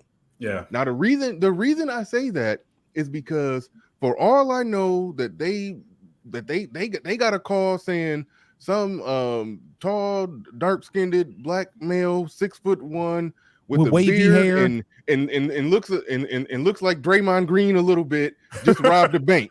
Don't disrespect yourself like that. And then they saw me walking down the street, and they like, listen, I'm not the most qualified to know that what, I don't know what call they got. So I'm like, no, I'm gonna comply, and we're gonna work this out. Yeah. But if I try to fight with them, then now all of a sudden in their eyes, I am that guy who just robbed a bank at gunpoint. I am that guy that got that gun on me. Like, so no, when we see black people on tape doing stupid stuff, no, I'm not going to make excuses for them. But Bernard, can I ask you something real quick? Bernard, real quick. Go ahead. So don't comply with an officer's lawful order, but bend over and do everything black women tell you to do, especially the way you vote. Don't you dare vote for no Trump. You saw the video of the black woman yelling on her son in the car? Yes, I saw. I'm not talking about no. black men like you are the problem. I'm not talking about. You don't want to comply with a policeman's order. I'm not talking about black women today. Your life, but you bend down and do what black women tell you to do. Black women today. You bend over for black women. Get out of here with that nonsense. Wait, time out. Hold on, real quick. I ain't never seen uninformed and wrong. Real quick. Oh shoot, I didn't even see you down there, Sir Tice. All right, we got a overloaded panel now. In fairness to Deanie, and I haven't heard him say anything about black women. So I mean, you are making an assumption, Lil Big Nate. Now you may possibly be right. I think I am. You are making an assumption that he says comply and yield and bend and do whatever black women tell you to do. Mm-hmm. We've seen that type. We've seen. They're out here. They're out here. They're disguised as men. Yes, Lord, they're out here. They're disguised as men. They're not men. They're fucking minions. He took a shot at conservatives. I'm taking a shot back. Man, y'all not even making no. But I got to point out, listen, Lil Big Nate, is the only person you're willing to stand up to a black woman? Because that's what it sounds like to me. That's what it sounds like. That's the only person you'll stand up to. Really? That's what it sounds like to me. I'm just saying. No. I'm just saying. The way I go through life. Hey, why don't you tell me the white men that assault you every day, AC? Tell me about the racism you face every day. You niggas are liars. You leftist black men My are man, horrible. you're All a you do is Bernard, lie. You're a Can I finish? All you do is lie. loser. You're a loudmouth. You are you all with you. no Bernard, can I political- finish? Well, I got more. I got All right, more okay, in hold my on, hold on, pocket wait, than you got in Wait, your hold life. on, time out, hold on, real quick, Deanie, hold on. I'm not here to. I know. AC, you being cool, so I respect that. Deanie said he wanted to finish. Go ahead, Deanie. Go ahead and finish. I got you, AC. Yeah. So, and I think as black men, we have untapped potential. Like what I've seen with what happens with the Democrats, where we kind of go and be loyal to the Democrats. Nate is the opposite side of that, respectfully. And you came like here to save the day when people were talking bad mouthing Trump. But it is what it is. But I think if we could combine the logic that some of these conservatives have with the tenacity that some of these wild leftists have, I think we could really do some powerful things. And I know, right? Yeah. But one thing I want to make a point of, because I don't think Nick Taylor understood what I was saying, is that the black politic has always been about accountability. Reparations is an exact agenda for that, instead of self-determination. And we haven't really explored that and enacted policies to really push that type of agenda forward. And I think that the 14-point agenda, if we could kind of, massage that a little bit more and get that ready for the next election cycle, I think that could be a really powerful tool. Instead of like, oh, I'm team red or I'm team blue. How about let's just be team this 14-point agenda, and we've got liberals and conservatives on both sides, and just kind of really focus in on carving our own path. And that's where I'm at. That was truthfully why I did that stream on that. I wanted to try to spark more people to talk about it and just get it in the thoughts and anything minds. that liberals and are thank you involved for in. Yeah. Anything that liberals are involved in, I don't want anything to do with it. Thank you, At all. sir. Not a At all. bit. You keep them At away all. from us. At all. right, So so you keep now- them away Don't from take us. it as I'm trying Can to I- stop can I- them from That- doing what they're doing. I just don't want to be Yeah, involved. that Can I- 14 point black male agenda is very pro black male. Women don't benefit a damn thing from that.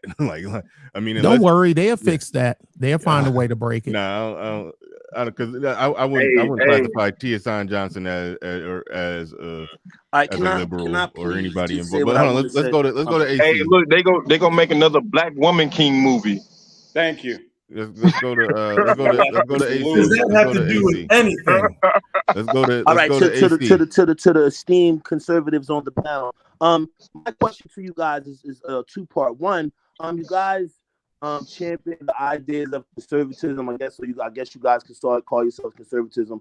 I want to know what conservative policies that the Republican Party has that are engendered to you guys, and I also want to know what Republican policies in the last 10 to 15 years have addressed any of the issues that you guys discussed or talking about that allows for all Americans to benefit from it. And why do you think that black men who vote liberal because of women, and not seeing that the Republican Party is a majority racist party with majority racist politics? And why can't we discuss criminality in our community, racism and injustice, and separate them and not think that one doesn't exist because people are successful and people live lives and they educate themselves? Why can't a person do All right, that? it's turning into a loaded question. It's turning into a loaded question. Talk about Let's- the injustices and the racism and the biases that we see within corporate structure, government structure, social life. Give an example. Give an example. You're rattling off things. Give an example. Excuse me. AC. I said. They don't have examples. I said Tice. individual spaces, so therefore the racism that takes place within those individual spaces, government, housing, You're 13. banking, you want me to go on social life, industry. You want me to go on? AC. So- I'm gonna interrupt and help you out because I Let, think let the the, you don't first have to question. help me out. I'm very good. I'm good. You No, don't have no, to help but me out. no, but Allow listen, the conservatives to ask the question. You don't have to help me out. I know No, where I you're- I stand. wanna- I can wanna answer take it for him. I don't. I wanna but take I it- don't. Go ahead. I want to take it back to your first question because I think that was the best question when you asked in terms of policy. What have Republicans done to give black men any faith in them I in can any way, answer shape, or that. form? So I want to get Okay, Nick my Taylor bad. Yes. and, Okay, that's a good starting and point. Little Thank Big you. Nate Thank on that. you. Let's start there, then we probably can work to your other stuff. I got you. Thank you. The reason I'm a conservative who most often votes Republican or doesn't vote, you want to know the policies that benefit black men? They don't just benefit black men, so that might be your problem. Donald Trump lowered all nominal tax rates for all Americans. All. Okay? H&R Block in 2019 said his tax cut will average $1,200 in the pocket of every single tax-paying American. All right? Donald Trump is a nationalist. He sought to restructure all of these terrible trade deals that we have with these other countries where Democrats and Republicans had sold us out, okay? Putting his life at risk to get these deals renegotiated, bringing hundreds of thousands of jobs back to America. We were almost energy independent. The steel industry was making a comeback, things that people said could never happen. Almost 4% GDP growth every quarter benefits Black Americans. The wall, securing our border, You benefits do know none Black of those Americans. things happen, right? I You could do- go you do on know and none of those on. things You happen, don't right? know what You you're do know talking none of about. those things happen, right? You do know the jobs never came back on shore. You do know the steel industry. We had never the best got a- economy in never- 50 You years. do We had know the best that those economy in industries, 50 years under Trump. based on- What are you no, we talking did not. about? We had the worst economy. The best economy we Yeah, had I'm in 50 done. years is right I'm now. done. Anybody I'm within done. the Go sound ahead, of my homie. voice can Whoa, look hold it on, up hold on, and wait, time find out. out that Trump, that Biden's economic numbers are the best numbers in the last 50 years as far as employment, as far as GDP. You can look it up. Trump was in the negative.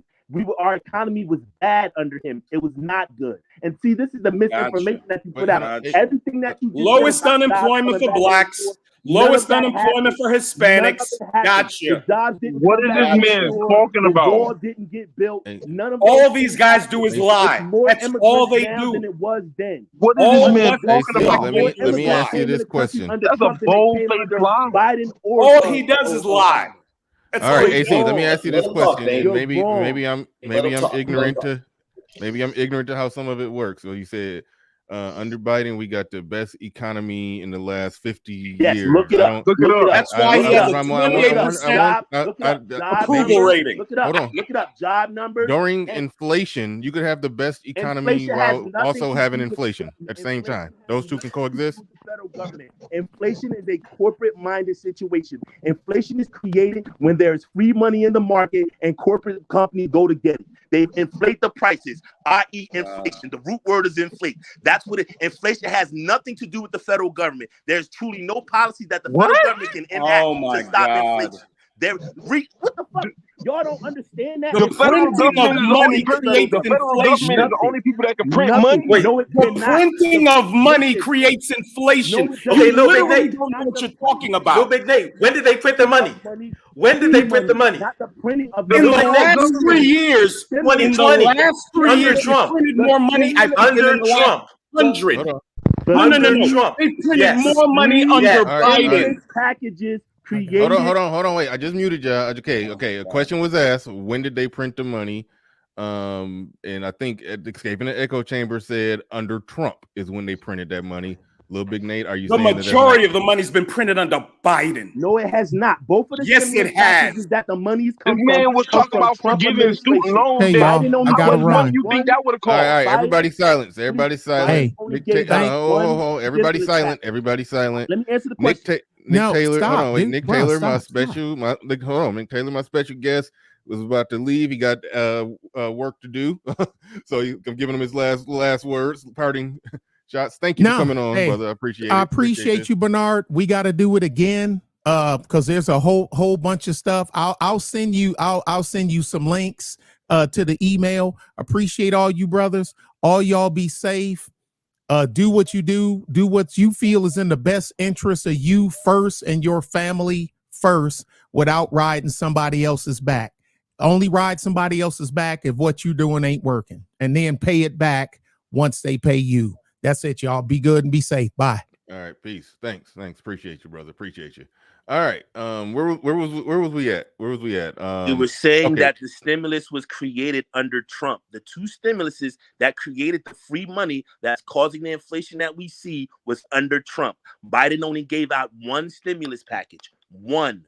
The majority of the money that the companies are going after is what Trump gave out, because not only did he give it to citizens, he gave it to corporations. He gave PPP loans. Those things were not given under Biden. They were given under Trump.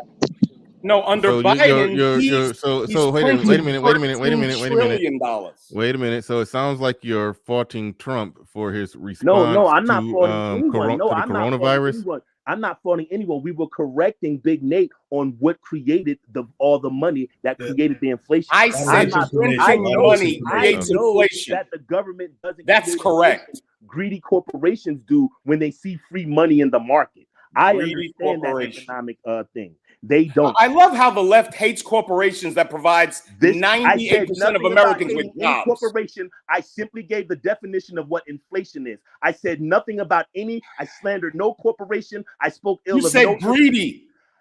If you inflate prices to get free money, that is called greed in itself. You as a leftist hate the very idea raise prices of a capitalist society. So it doesn't make sense anyway. In their bank accounts, that is considered greed. The only reason why you increase the prices because you know the people have the money to buy the stuff. No, you increase the prices because all material prices have increased.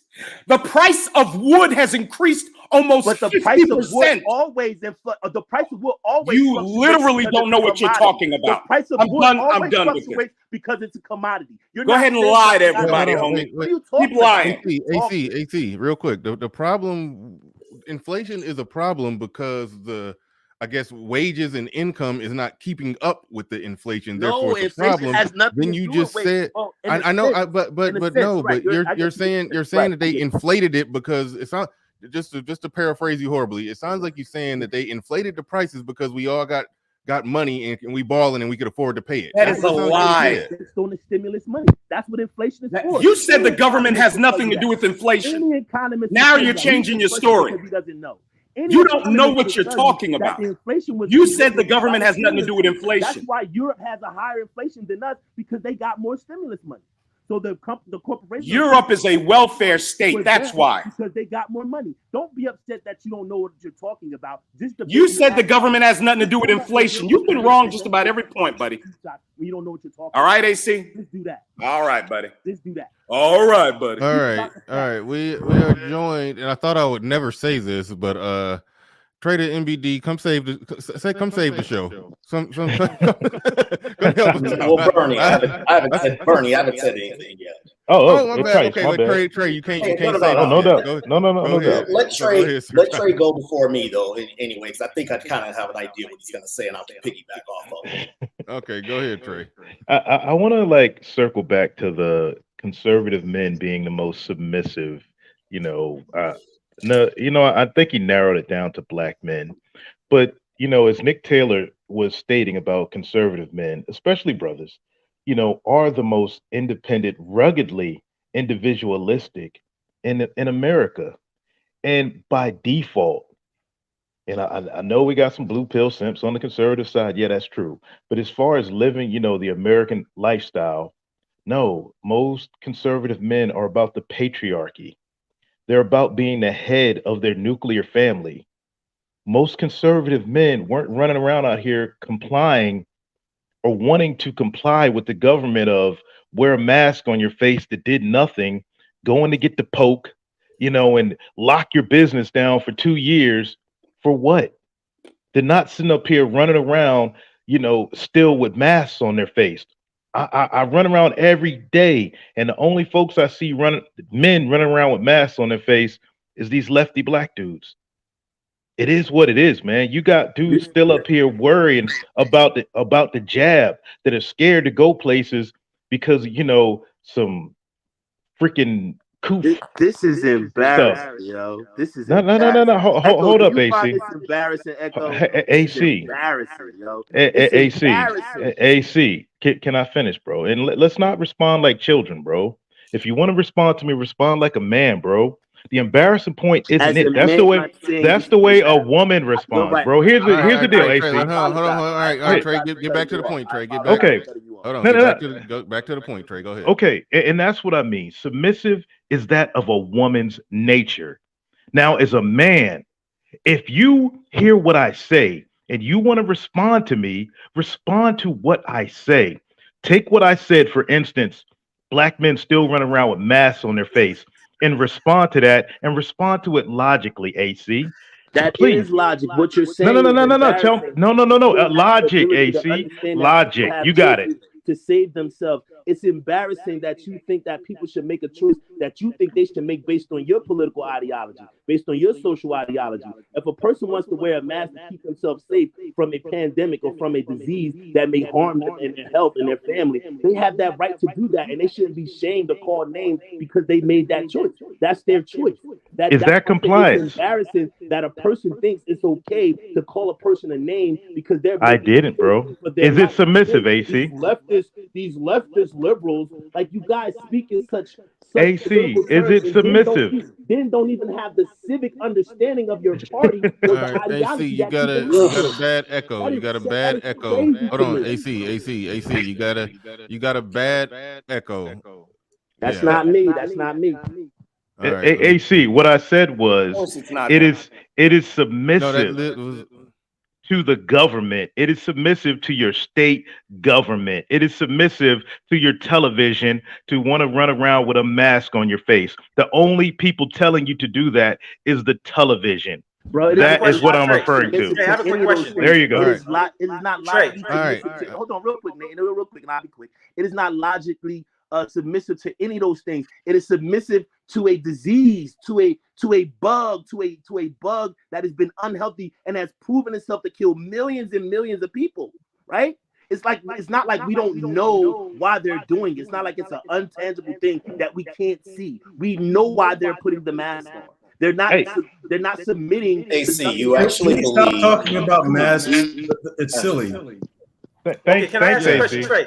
I want to ask you Trey a question. I real quick. Okay, hold on. Let me. All right, where is that? Somebody. It's not me that's causing the echo. It's AC. It's Yeah, not I believe me, it. motherfucker. I'm muted up. Yeah, when you muted up, I think the echo went away. It stopped when you muted everybody up. It stopped. It was not me, yo. It was I didn't not mute me. everybody up. I don't have a mute all It button. was not me so that had I that. didn't He knows mute everything, everybody. doesn't he? But okay, all right. Moving on. We don't hear an echo right now, so let's move forward. We can move past the mask thing. But I want to ask a question about that, please. But no, I really don't, because that ain't even a hot button issue for me. It wasn't then, and it's not now. But I understand Trey's point when you said that conservative black men are the most submissive. Or no, I think that was Deanie's point. That was Deanie's point. Said conservative black men are the most submissive, because it is mostly conservative black men that are saying just don't stop resisting arrest and comply in that situation. I mean, then Trey, clapped back by saying, well, it's the liberal men who was walking around with masks on, and so it's a tit for tat thing. All right, I'll move on past that. Yeah, the reason why I say it, Bernard, is this: is that I get it, but no. I'm going further. It's just AC jumped in, and I just what I was getting to was this: is that we on this side, we make our individual choices, we live our individual lives. There's nothing a 14-point plan by Tia Son Johnson. He's a great scholar, but here's the deal: what are reparations going to do for me? What are daggone some restorative justice going to do for me? I'm a law-abiding citizen. Reparations? Did you read it? Yes. Reparations was in there. Now, Trey, hold on, but Trey, there's people who are of a group. Hold on. Group. There you go. Real quick. Hold on. Yeah, I think it's me and Trey. I don't know who it is, but I'm trying to see who's. Let me get everybody muted. All right. I don't know where the echo is coming from. I got everybody muted now. put it like Trey, the question, what is that going to do for me? That's not a fair question. Like there are some things that I'm for that I personally won't benefit from or be hurt by, but I still think it's generally a good idea or a good thing. So that's why I don't do the whole, how is that going to benefit me? You know, if I grew a business and was worth $5 million over the next year, if somebody is talking about an economic stimulus package, I can look at the lay of the land and say, yeah, it makes sense in this situation to give an economic stimulus package. I vote for it, even though I'm rich and it don't matter for me personally. So that's why I don't care for that argument.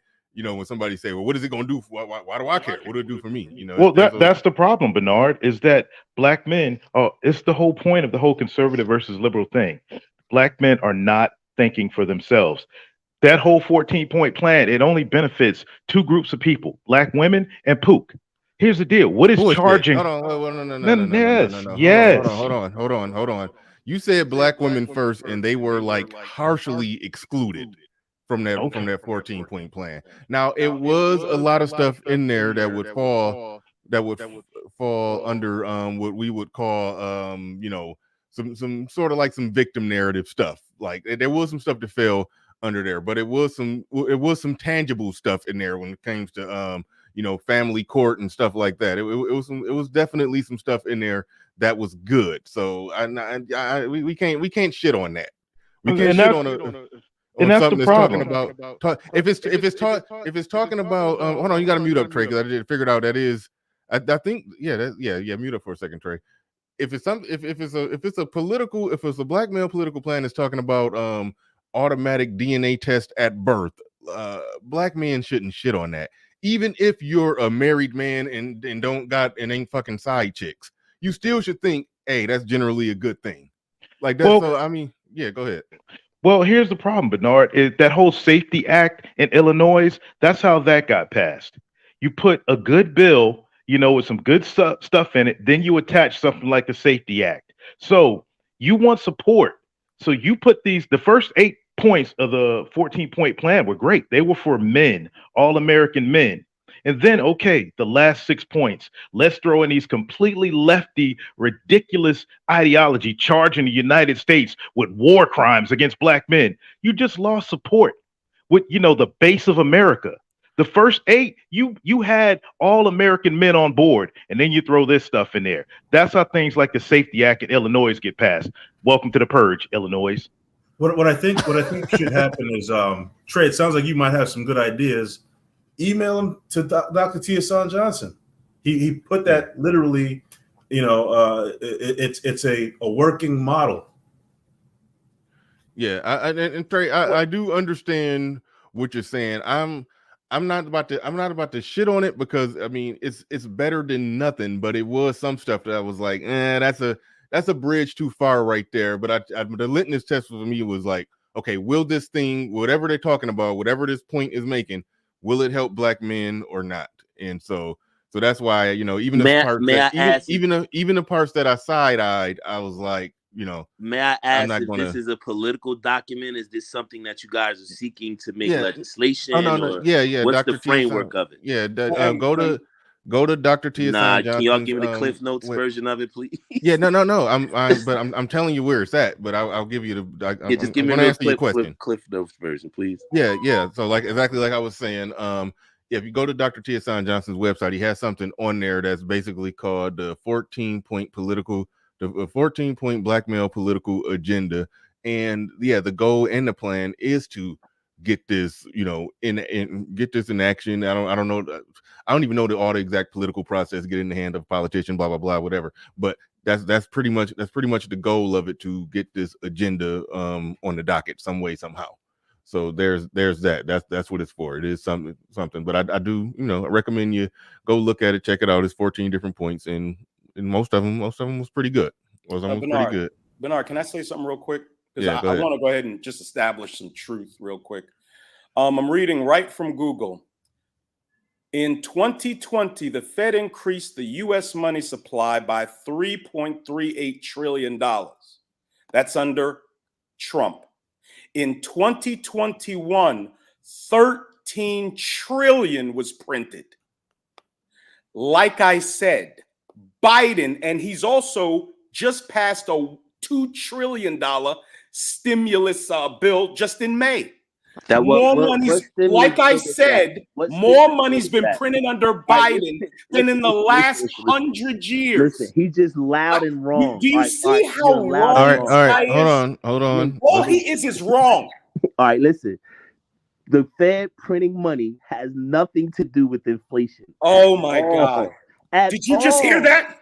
It has nothing to do with inflation. The Fed printing money has nothing to do with inflation. Did you just hear that? Oh my God! Inflation is based on free money. Oh my free God. money that is not attached to bills. That is not attached. Free money that people you get said as you said Trump income. printed more money. That's what it's about. I just proved that you were wrong. To do with printing I just money. proved you were wrong, AC. Inflation has nothing to do with printing money. What site? Anybody can look it up. It has nothing to do with it. God. The inflation was caused by the stimulus package. Marketology.com. Okay, all right. Listen. If the inflation has anything to do with the fucking Feds printing money, why is the European inflation 20% and higher than ours? Oh my God. Why is their inflation higher than ours? Why? Because they got more stimulus money. That's why. Inflation has nothing to do with the Fed printing money. Then if that was the case, why would there be inflation in Europe? Oh my God! Come on, man! What are you talking about? Their money is more than ours. Wasn't the initial premise? Wait a minute. Wasn't the initial? Hold on, AC. Wasn't the initial premise just that that Trump printed more money than Biden? Based on inflation, not based on just printing money. The idea was what caused inflation.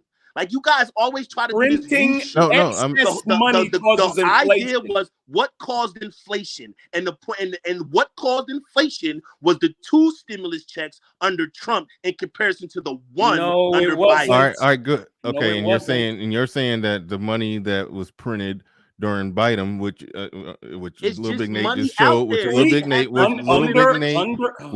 Big Nate just showed was more under Biden. It was 10 times more. You're saying that doesn't count because it came from the Fed. That's your argument. $3 billion was printed in 2020 by Trump to assist with the COVID stuff. In 2021, the first year of his administration, Biden printed $13 trillion. Okay, listen, but that's the reason for your inflation. No, let's assume 40-year high in inflation. Let's assume that the money printing is the problem. Both of them printed exorbitant amounts of money. Both of them are the problem. Republicans and Democrats are both the problem. Like that's what you're missing. Wait a minute. Hold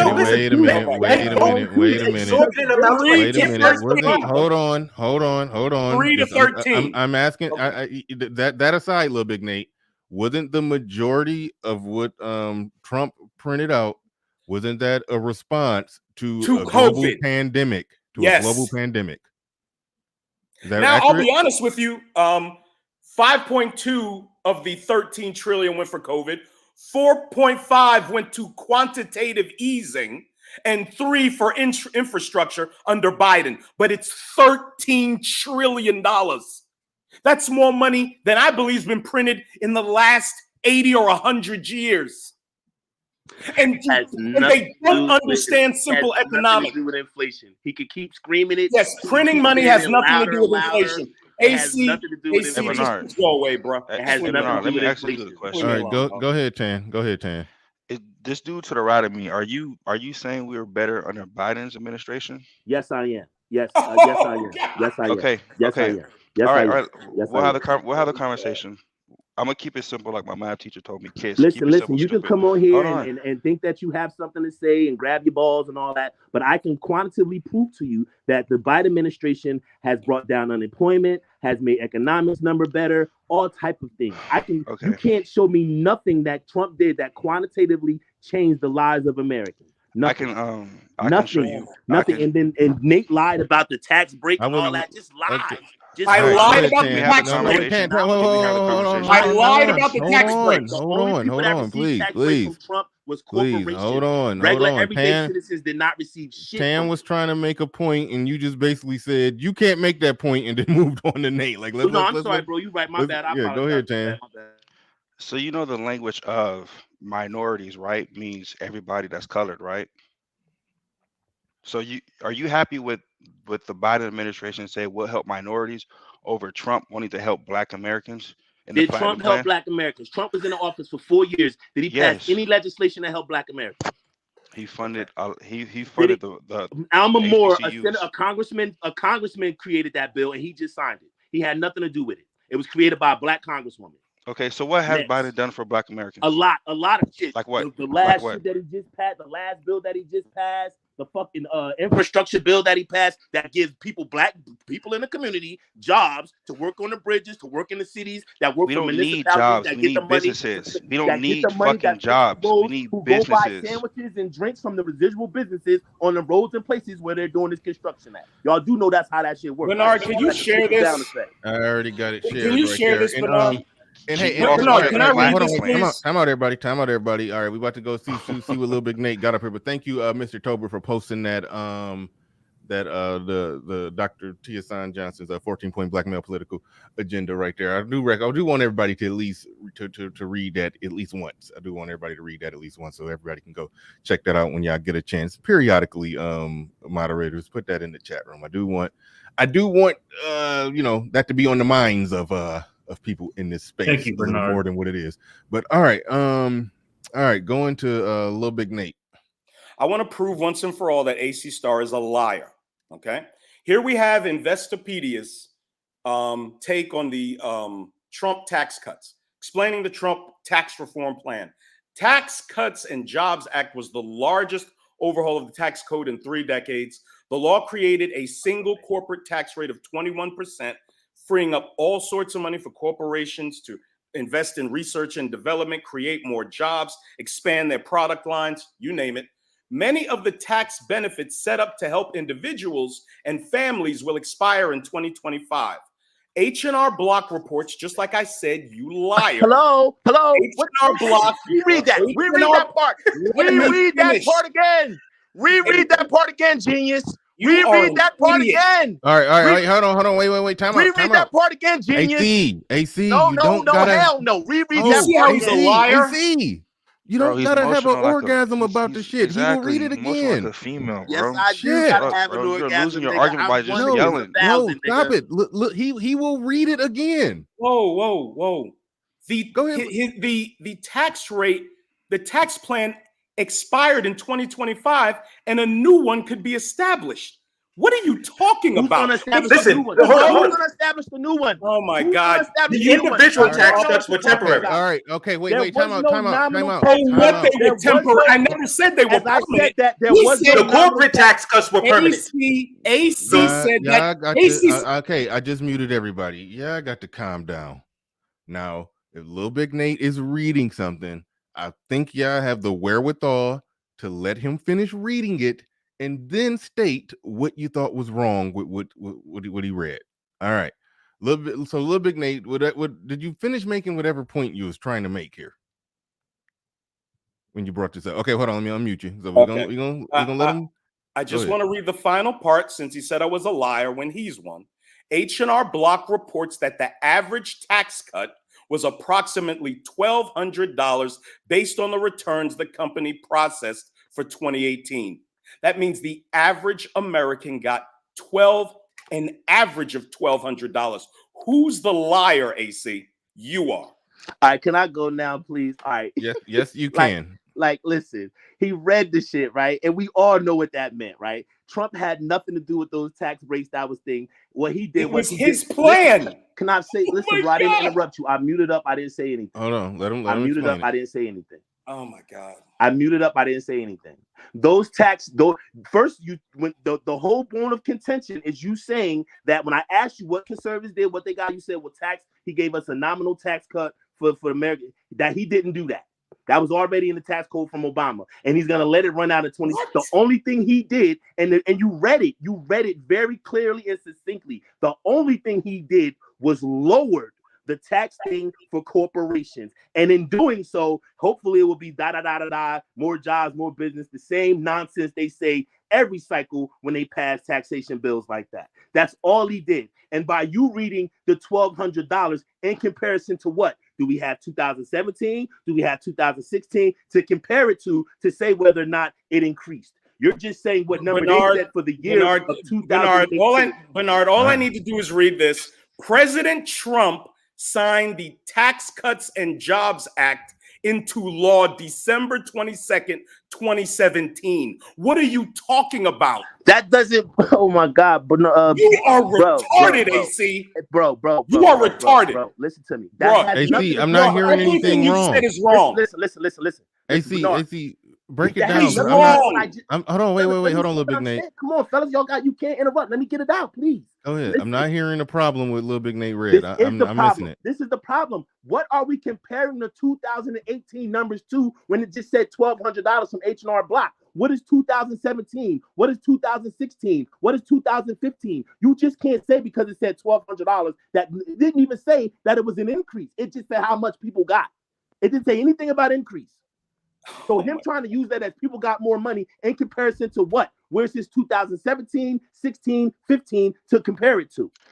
Can we not talk handouts and talk about gas prices? Come on, man. See, this is what I'm saying. Bernard, I got to bounce. Gas and diesel prices. Hey, salute, Bernard. Little bit, Nate. Before you, I just want to point out that he cut the corporate tax cuts were permanent. The individual tax cuts were temporary. Yes, they were. Corporations, he took care of. So you sit here angry because corporations got attacked. No, listen. Because people, he gave the middle finger to. Bernard, I'll holler at you later, bro. Regular people. That's why. That's the problem. Because Trump is and has always been a con man. Any other time he cursing people out, talking about cutting our throats, all this and that. So now when he's proven wrong, he leaves. Exactly. Any other time when he winning and he got his foot on people's neck, he talking crazy, he going nuts. No Derek Chauvin stuff, man. So now that I put the information out there and he's wrong, now he got to go.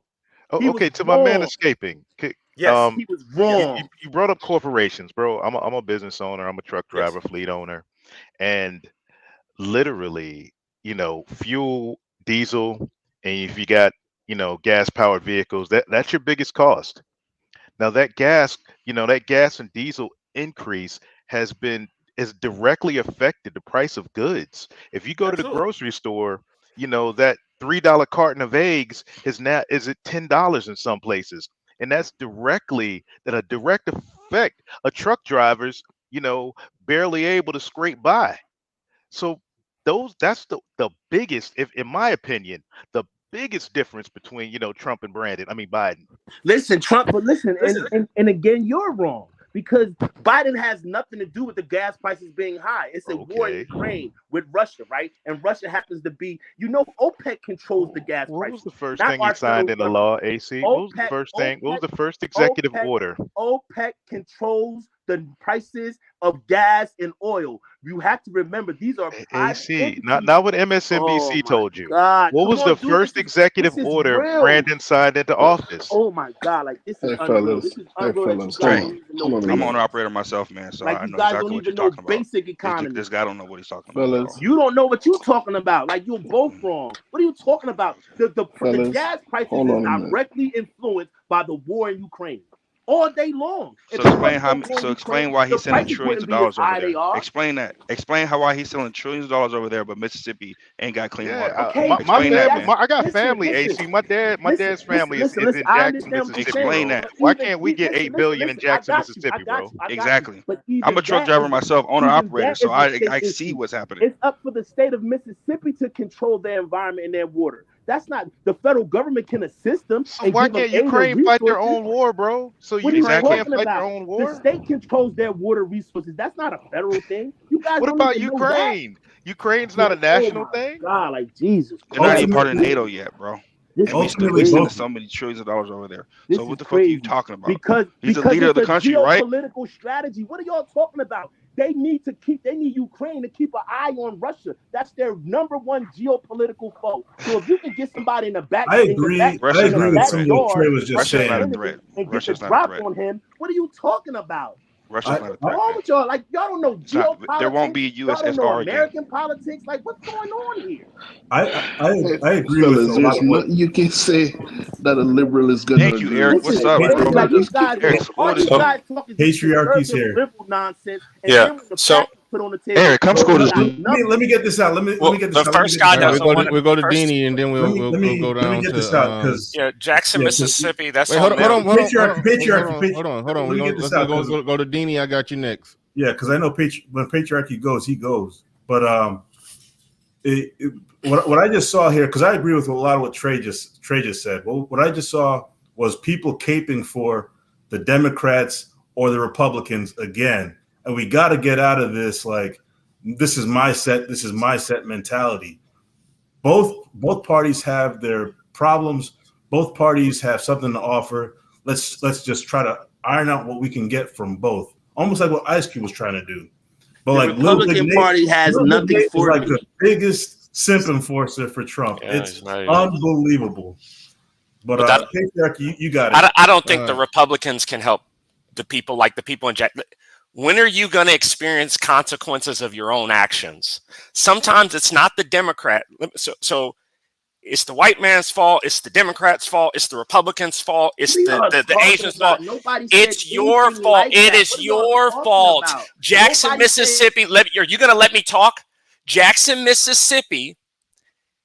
80%. You have nobody to blame but yourself. I'm getting to the point to where nobody can help out. It doesn't matter how much money they give you. It's like me giving money to a drug addict. So if I give a drug addict $10 or I give them 10 million, they're going to blow either one. So at the end of the day, listen, at the end of the day, some people are going to have to realize race and IQ are real. And no matter how much you give a certain group of people, they're always going to blow it. Yo, I'm sorry. Can I rebut this? I'm sorry because I can look at I can look at when America when America gave Japan money, and then when America gives Jackson, Mississippi money, I can see Japan will take that money, build a military, build roads, build schools, create a productive society. In Memphis, that money will be lost on stolen Nike trailers. Which one? So like I said, it doesn't matter how much money they give you. It doesn't matter how much money they give. You're gonna blow it anyway. It's gonna be on a strip club. It's gonna be on a strip club. The PPP, all the money that was given in PPP loans. Real quick. All the money that was given in PPP loans. Hold on, bro. Hold on. I'm mute. You're gonna blow it anyway. Whoa. Look, listen. Hey, if I mute y'all, don't unmute yourself and then just start back yelling. Like, come on. All right, patriarchy. I want to ask you a question. When you're talking about if they give you money, you're just going to blow it. I must have missed something. I understand where you come from. Where was AC basically talking about the government giving him or anybody more money? Wasn't there a conversation about Russia versus Jackson, Mississippi? Wasn't there a conversation about people giving money to Ukraine versus people giving money to Jackson, Mississippi? No, not in that that wasn't an argument.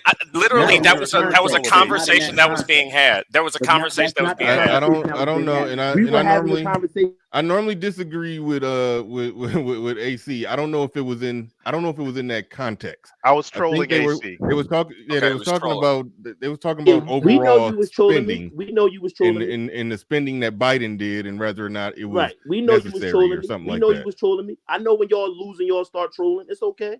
I'm here for it all. I love it. It was I don't know nothing about. He just said he was here to troll me, Bernard. You missed that part. No, I wasn't here to troll you. I was making not you, brother. Not you. The other brother said he was here to troll. I'm not here to troll you at all. I got facts. You ain't got no facts. I do have facts. Not facts. IQ isn't real? 80 IQ. Okay, so IQ is an effect. No, let's have that conversation. Let's have no. Wait, bro. Wait. We not. Let's have that conversation. Hold on. We not about to come up here and flip the show into a race and IQ show. We've had conversations about conversations. Black politics, right? I don't. Get out of here, man. That's not the name of the show. That's not the name of the video. Hold up. We ain't about to make this into a race and IQ show. All right. We've talked about that before. May do a show on that in the future. That's just you coming up trying to flip the panel upside down. No, he said it. I'm just saying. The thing is, you introduced that. I'm introducing to you this. Nobody can save stupid people. It doesn't matter if they're Democrats, Republicans, whoever. I don't think the conversation was about saving a group of people. The conversation was about black politics, right? No. Yeah, it's been about a lot of stuff. I mean, you what is the name of the video? You're saying some general things that I don't even got a whole lot of disagreement with some of the general things you're saying, but you're coming up speaking like somebody who wasn't watching the conversation. You just jumped up to just rapid fire. What is the title of the video? Time out. You're talking like somebody what is the video title? Bro, you got to quit interrupting me.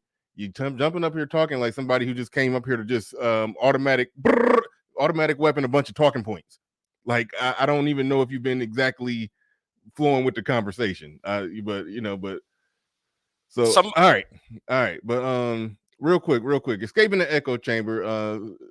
I just found your channel and I'm subscribing to it. Moderators drop his stuff in the chat room, and I just found I think I've been hearing about you, Patriarchy Strikes Back, so I'm trying to find your shit too, because I support people's channel. I don't think that my content would be good for you. I just don't. I mean, if you don't believe in race and IQ, I don't like. If you really if you were listening to me, I said I don't disagree with a lot of what you said, but you just came up on some. I'm just about to come up here and just splash a bunch of talking points against the wall and see if they fit, and that wasn't even where the conversation was at. So I'm just nobody was talking. So Ukraine and Jackson, Mississippi was not being discussed before I got here. You're right. I don't think I heard it. Really? So nobody heard that. I think Trey said he might have been trolled. He might have threw it out there on some trolls. So then it was being talked about. Okay. No, it was not. I just said I don't fucking know. It wasn't being talked about. He just came up here to talk about some nonsense that had nothing to do with nothing. Okay. All right. Straight up. Yeah, I'm still waiting for y'all to build Wakanda. So see, and this is what I'm saying. Who is y'all? Like, you talking to AC now on that one? Just non-geniuses. It's not. Listen, when have you done it? Go get some intellect. Go get some. You don't have any. When are you gonna get intellect? You can't even keep running. What are you talking about? You talking about intellect? I gave him the link. Bernard, I gave him the link. Let me talk. AC. I gave Eric the link. You can't even read at a high school level, bro. Hold on. I graduated from New York University. Oh my God. On an affirmative action scholarship. On affirmative action scholarship. Eric, I got your back. Eric, I got your back. Everybody chill out. We're gonna pass it to Tan and see what Tan talking about. Everybody is saying he's a troll. He's not a troll. He's not a troll. He's not a troll. What the fuck? Okay, everybody is saying that saying that you're a troll in the chat room. I've been hearing your name around this space. I'm checking out the channel right now. We about to pass it to Tan. We'll come back to you. Go ahead, Tan. I sent the link to Eric so he can come up because he's real strong on this conservative, not even talk about, but conservative facts. So I wanted him to have a conversation with AC. I brought up the Jackson, Mississippi, and Brandon sending trillions over to another country. So that's where he came in. You know what I mean? Eric's not a troll, so I don't want him to come up like he's disrespecting. Well, he doesn't know anything about conservative politics. AC, can I fucking talk, bro? Can we have a grown-ass conversation, my nigga? Don't be upset. Don't be upset. Hey, Tan, I'm just going to be honest with you, bro. I respect the invitation. These people, I don't want to save these people. I want them to continue. I want their running water to continue to get cut off. I want them to continue to kill each other like they're doing every day. Like, let them, listen, as the Hispanics grow in population and the Asians, if America falls, they're going to be a Chinese person slave. I don't want to save them. I don't want to educate them. Like, greater people than myself have tried. right? Like, and then bro. anytime you come on here and you start speaking facts, they're gonna say, "Oh, you're trolling, you're this, you're that, whatever." Let them blame the white man all day and let them get ready for their new Chinese slave masters, because 20 years from now they'll be on somebody else's chains. All right. Look, it may not come. I mean, what he's saying, it may sound like it. Can y'all hear me? Yeah, your mic rattling real bad. It's like crackling. I don't know if you can hear me now. I don't know if you could do something to fix that. Can you hear me now? Yeah, you sound good. Okay, I'll untroll what he said. Even if we got reparations, black people don't have the whereabouts as a majority on what to fucking do with that type of money.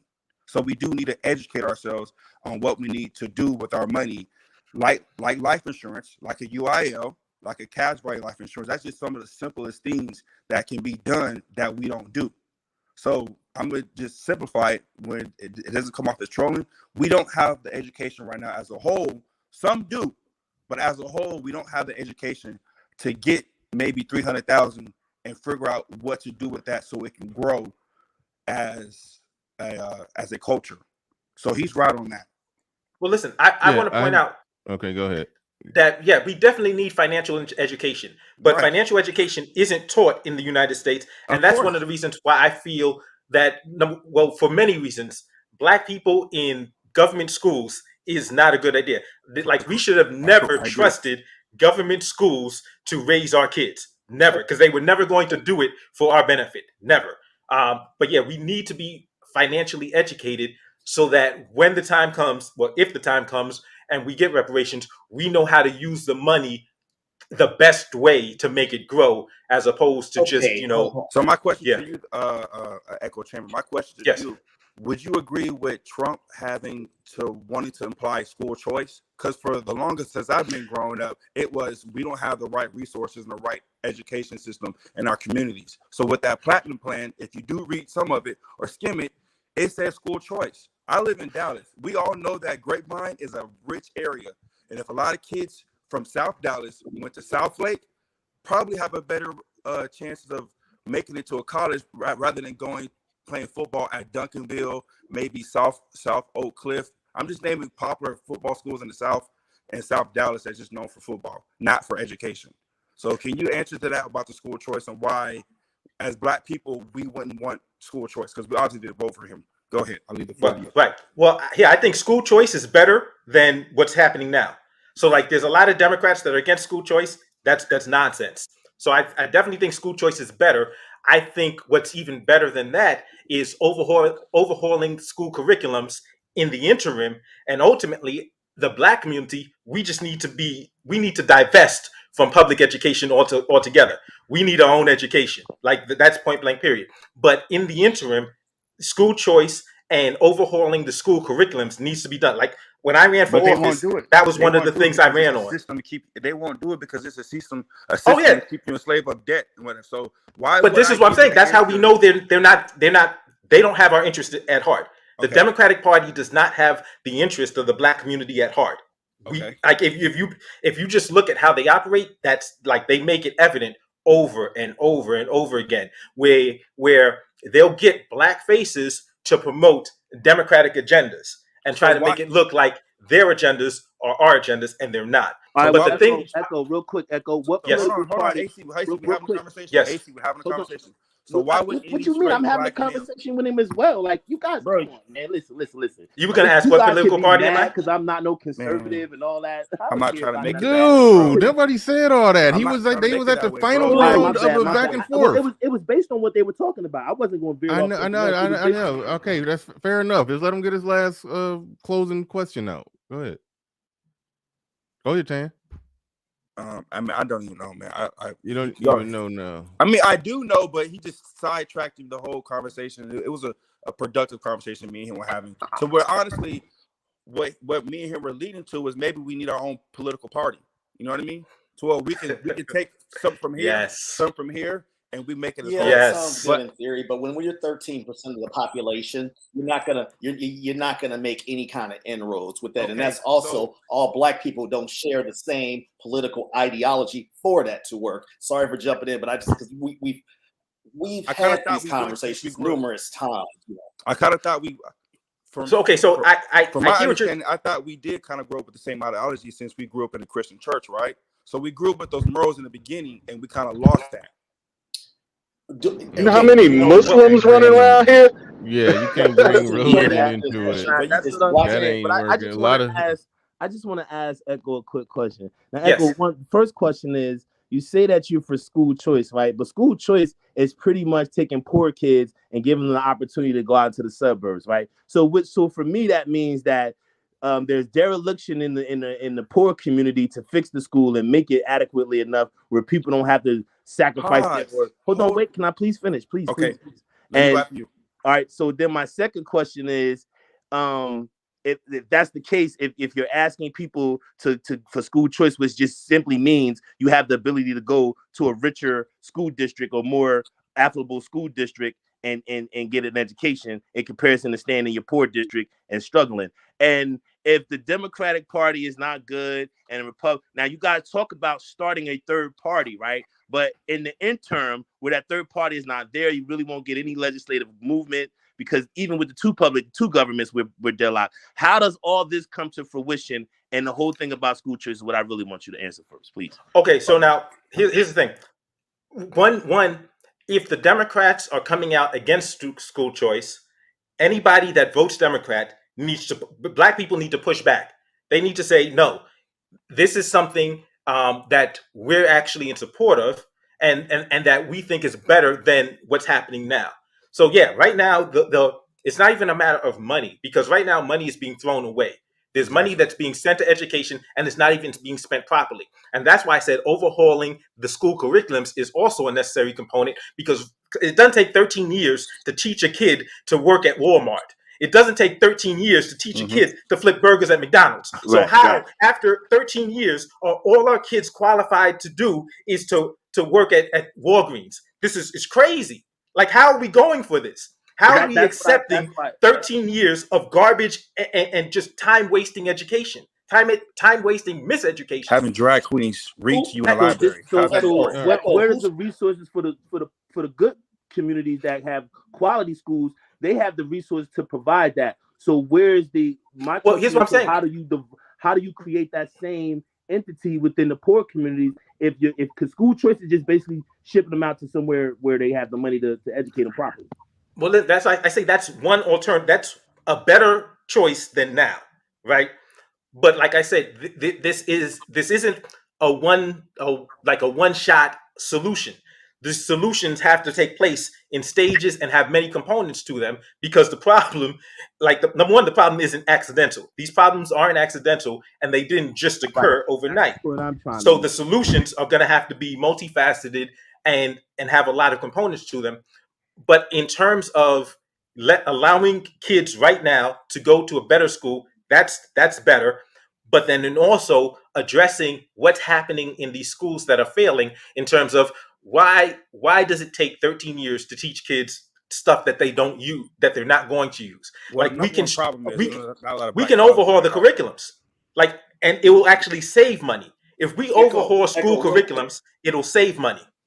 Yes. Real quick, what's stopping parents from doing that right now by actually having an interest in the school boards that their children go to? Because we having woman-led the political parties, the Republicans and the Democrats. That's what's stopping them. It's not that, because no. School boards are different. You're right. School boards are different. Some communities. Hold on a second. Less than 10% of people actually go to their school board to the meetings. Yeah, right. To the meetings. Okay, let's not just make it about this. But speaking of those parties, all politics are local. Good evening, or I should say good afternoon, everybody. But all politics, they say, are local. I said something earlier in the chat when Nick was on, and this is one thing that we're not considering. Now, when people say, both parties are this or whatever, I tend to somewhat agree, but I will say this. Why is it we have George Soros, who has spent $40 million on 75 rogue prosecutors, where all in major cities, all in black ran cities also, where we have criminals being let out early? It's almost like this is anarchy by design. Case in point, the Memphis shooter from a couple of weeks ago. that guy was let out early. Okay, so you guys got to do better, man. Like you guys got to. Okay, I have to do better. What? So I'm explaining to you how one. Hey, dude, do you let anybody fucking get their thoughts out? You guys gotta do better. This is terrible. No, you're terrible. Like your economics lesson. Man, I don't care how mad you get. The shit is nonsense. Dude, you're spitting nonsense. What did he even say that was that much of a problem? Like everything he's saying is a problem. Like what are you talking about? George Soros you got paying for prosecutors. It's nonsense, man. I can't wait for the misinformation nonsense. That'll be all right, Sir Tice, wrap up your point, then we're gonna go to Pablo and real quick. Deanie in the building. Deanie says, "BR read the." He says, Deanie says, "BR read the NYTs expose the Hasidic Jew schools." Send me a link to it. Send me a link. Yeah, thank you for the super chat. Appreciate that. Shout out to Jackie Jack. Put $2 on it. She said, "Plus, education is neglecting the boys." Thank you for the super chat. Appreciate that. Thank you to everybody who's been supporting the stream. I do appreciate everybody who's been support. God damn, I'm just trying to thank the supporters, and I hear I hit the mute button by mistake, brother. I hit it by mistake, brother. It was by mistake. Okay, all right. No problem. All right, but yeah, thank you to everybody supporting the stream. I definitely do appreciate that. Let Pablo go. Go. All right. Thanks for coming up, Pablo. Go ahead. You got the floor. You got the mic. Yeah, man. Sir Tice, what's going on? Thank you, brother. Appreciate you. I find myself snap, crackle, and pop mics today. God damn. All right, go ahead, Pablo. Am I still snap, crackling, popping? You snap, crackle, and popping. All right, don't worry about it. We'll work through it. I find myself in the odd position of actually agreeing with Patriarchy Strikes Back, in that the American empire is a dying empire. And you guys sound like the toothless backyard mechanics at the salvage yard fighting over the parts of a Ford Pinto. What do you mean a dying empire? You saying America's not going to be here? It's going to be dead? Like, what do you mean? Well, what do you mean by dying empire? What I'm saying is it is a dying empire. And one of the things that politics is not capable of doing is, fixing a dysfunctional subculture that you have in Black America. And the literal title of your show is, Black politics. And a lot of what I have heard, and Black Patriarchy is right, is about, quote unquote, fixing the Black community. And that ain't going to be done with politics. It's not. I agree with him. So good luck, niggas. I'll be in Medellin watching it all go down. Yeah, most of the problems I think is cultural. There's some policies that will help, but I think most of it is cultural. That's where I'm at with it. Here's what I think. I think if we're letting our kids be raised by the state, like we can't sit here and pretend that the state has nothing to do with it. If the state has custody of our children from 5 to 18 and they're wilding out, we have to stop and say, maybe they're not. Maybe there's something the government is doing in miseducating our kids. Maybe the government is doing something wrong with raising our kids. I think the school system does have its legitimate issues, but I think good parenting can tend to trump over that. That doesn't mean we shouldn't try to change things that's wrong in the school. You made a real good point that somebody should graduate as a senior and be qualified to do more than work a cash register. It's like, what the hell was all this schooling for? I'm with you 100% on that. So I understand where you're coming from, but hey, Bernard, I agree. Parenting matters. I agree with you, Bernard, wholeheartedly. Right, that it takes parents, but I think we have to be honest when we assess our community. Sometimes a lot of those kids don't even have parents, man.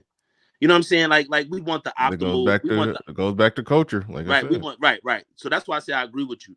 We want optimal, situations, but like some things in our culture has kind of put us in a position where we can't shoot for optimal right now. Like we got to piece together whatever we can and filter back the information we can to allow people to get better and do better and give them the resources to do better. I don't think it's always a thing of, wanting optimal positions for optimal outcomes. I think we should just do what we can to rally around whoever we can to bring them all out of the dark, to be honest with you. Because I think what happens is people really don't want to be a part of the community, so they give these harsh critiques, about the community, but you got to offer something before you take something. You know what I mean? You just can't give all these critiques and you're not bringing nothing to the table in reciprocity. All right, Kevin C, thank you for the $4 Cash App. I do appreciate that. Do appreciate you. Thank you, Kevin C. Freedman's Journal. Yeah, you haven't went yet, so go ahead. You got the floor. You got the mic. Hey, how's it going, everybody? Going good. Hey, I think that, education is my hobby horse. So school choice is kind of one of those things like almost like the animal kingdom. There are different facets of school choice. One would be voucher systems in which you can go anywhere, right? Your kid can go to any school, anywhere, any district, right? And another facet of school choice are charter schools in which they are, their own little district, right? They're run by that school and there's minimal input from the public school, right? So, and those are usually run on less money, right? They're not funded to the same degree as public schools. And that is a good option. And I mean, the reality is only one party is supporting school choice, only one. So, for all the talk we have about it, right? At the end of the day, on the first Tuesday in November, you're either going to vote for school choice or you're going to vote against it. So you're either going to vote for the opportunity for Black boys to get a better education or not. And it's that simple. I mean, there's not a real nuanced argument. So, and go ahead. Who? You're muted. I don't know if you have heard of King Randall. So like he actually went to in Georgia, I think it was Albany, Georgia, where they were having a referendum on that, and the Republicans voted it down. Like he went there in support of a school choice bill, and the Republicans voted it down for whatever reason. So I mean, if you're dealing with politicians that are connected to these unions, and in some cases the Republicans is down with these with their local unions, then that's still going to be a problem. You see what I'm saying? Well, okay, so there are caveats. One of those caveats would be what you just mentioned, and another one would be, let's say, Austin, Texas. Right, Austin, Texas is very left-leaning, but they, for whatever reason, have approved unlimited, basically charter schools, and so that particular city, right, has did not have to have an entire, Republican school board to institute charter schools, right? But for 99.9% of cities you live in, that's the way it's going to be. So, I mean, if you're living in Detroit, right, an all Democrat school board is not voting for school choice, right? You got to twist arms to get that done politically. So, and that's just the general trend. So, yeah, and that's all I really kind of had to say about that. And it's just a question of, and one other thing, look, most Black people were not logicked into voting for Democrats. Right. Mm-hmm. Well, you cannot talk someone out of something they were not talked into. It is a cultural response, right? So, I mean, I've had conversations and the worst school districts. I mean, graduating Black kids completely illiterate. People have told me it'll be worse if you vote for Republicans. I'm just like, what? I mean, are they going to just start stabbing the kids as well as not educating them? There's this recalcitrant unwillingness to just try anything but that, because if that works, then what? Right? I think it's fear that might actually work. So, but that's it. So vote for school choice 2022. All right. Luke Hazley in the building with a $5 super sticker. Do Do appreciate that. And again, thanks Kevin C for sending that cash app. Deanie, you came back. You were was that Patriarchy Strikes Back that made you tap out? You were gonna say something, bro? Sorry. Oh. But go ahead, Deanie, you got it. Yeah. I knew that that Patriarchy was going to be on some nonsense, and I wouldn't be able to contain myself hearing that race realism talk from a black man. Like a couple years ago, I had to tap out just because that stuff was just too much. But the topic of schools is complicated. There's a Orthodox Jewish community in New York that gets all this public assistance, like they're flush with with tax dollars, and a lot of people don't know about this community, but it's worth doing your research on. And they are a community of self-determination. They've got their own police, pseudo police, fire, like firefighters. What community are you talking about? I spaced out. I'm back now. What community are you talking about? This is what I would refer to as an Orthodox Jewish, Hasidic Jewish community. Oh, that's in New York? Yeah. Okay, yeah. I know what you're talking about, yeah. Yeah, and the super chat I was talking about, the New York Times wrote an expose on their schools, which I think is it's a very interesting read in terms of what the self-determination can look like. And based on what we all believe about Jews, like, they have a lot of good public relations. How do you think their schools are performing? Did you space out again, Bernard? Anyway, so people would think that the schools. I'm clicking on stuff. I was listening, but That's all good. People would think that the Hasidic Jews. I thought that was a rhetorical question. No, I was asking, like, how do you think these Hasidic Jewish schools would be performing? They obviously doing good. I mean, Jews, they do above and beyond well at everything. They're doing terrible. Really? They're doing worse than public schools. They're doing worse than public schools, which is interesting because they get all of this free money. Well, they get a lot of they get a lot of public money. So there's the whole concept of self-determination. There's like a double-edged sword with that, So when you guys are talking about schools and the public schools failing and everything like that, there is a case study out here, a current case study out here on what that can look like. And even with the George Bush No Child Left Behind act that was passed. Come here. Yeah. I'm sorry, Bernard. I got to pass the mic. My son's acting up. All right. Anybody? I guess you want to comment on that, because I find that fascinating that the Jews got their. Because we did some content, live stream. We were talking about that community, how they kind of closed off and run their own thing. Right. The I hate to say it, but the actual police still had some, jurisdiction in there. Like if a dead body is on the ground and the real police is coming in to investigate the murder. Like, so they just can't kill somebody and be like, oh no, stop the NYPD at the door. No, we got it. So, but I do find that fascinating that if their kids are struggling in school, because Jews, like they perform like the Asians, if I understand them right. They perform like the Asians when it comes to academics. So what I find even more fascinating is that they're still getting this money. Like I think there's a lot that I would love to learn from them, and how they're able to do. I think they got a lot of influence by getting on school boards of public school boards, and like I think there's a lot of research on this. They get on public school boards and they basically shut down initiatives to improve the schools and buy books and stuff like that. So.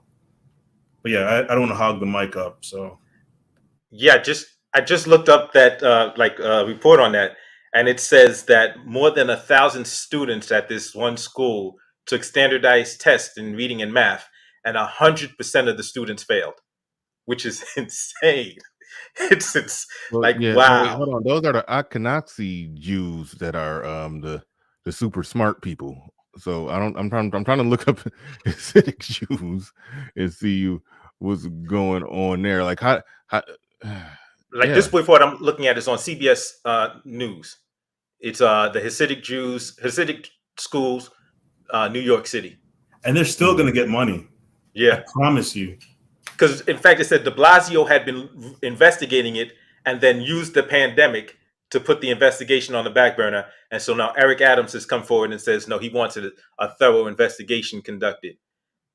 But it looks like what one of the problems from the brief bit I've read is that a lot of them are focusing more on a religious education rather than secular education. That makes sense if they're more focused and entwined and with their culture and their beliefs and their history, and they're more focused on that, and they're not, really beating them over the head with, how to pass a high school chemistry test. Right. And then they go and take their test and then they botch it completely. So yeah, I see how that could happen. I see it. But as a collective, they're very succccessful, right? Right. Right. Well, they've got a lot of influence, but they're terrible with these standardized testing. So like how, you could really start digging into the weeds on this, and I think this is where policy creation can start. We could start looking into like what's important, especially for the kids.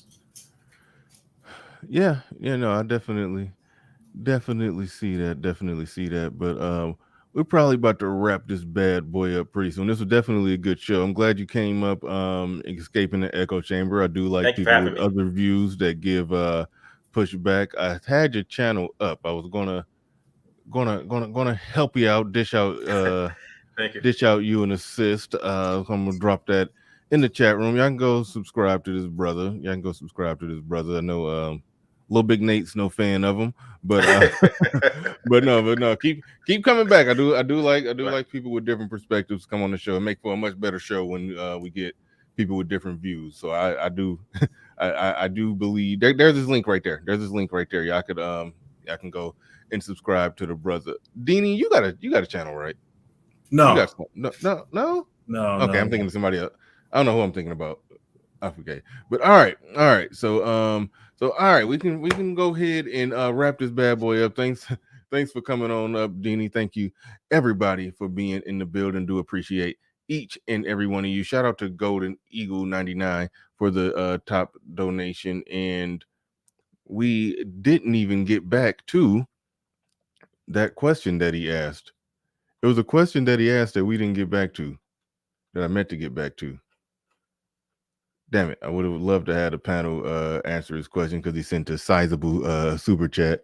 He said, some say true conservatives in the late 19th and 20th century were the Democrats, even during the Jim Crow era. Your thoughts? Also, what is classical liberalism? That's what I really wanted. I really wanted that answered. I really wanted a discussion about that because, BGS has done it. BGS has done, a lot on that. And he was talking about it when he was on my show. And so yeah, I did want to hear what the panel had to say about that one. But I don't know. We may circle back to this one again. But either way it go, everybody, I'd like to formally thank everybody who came through today. Everybody who super chatted, like, share, subscribe. We didn't hit the go, but that's okay. We doing the rollover thing. But shout out to everybody in the building. Do appreciate each and every one of y'all. And with that said, we are out of here. Peace. We gone.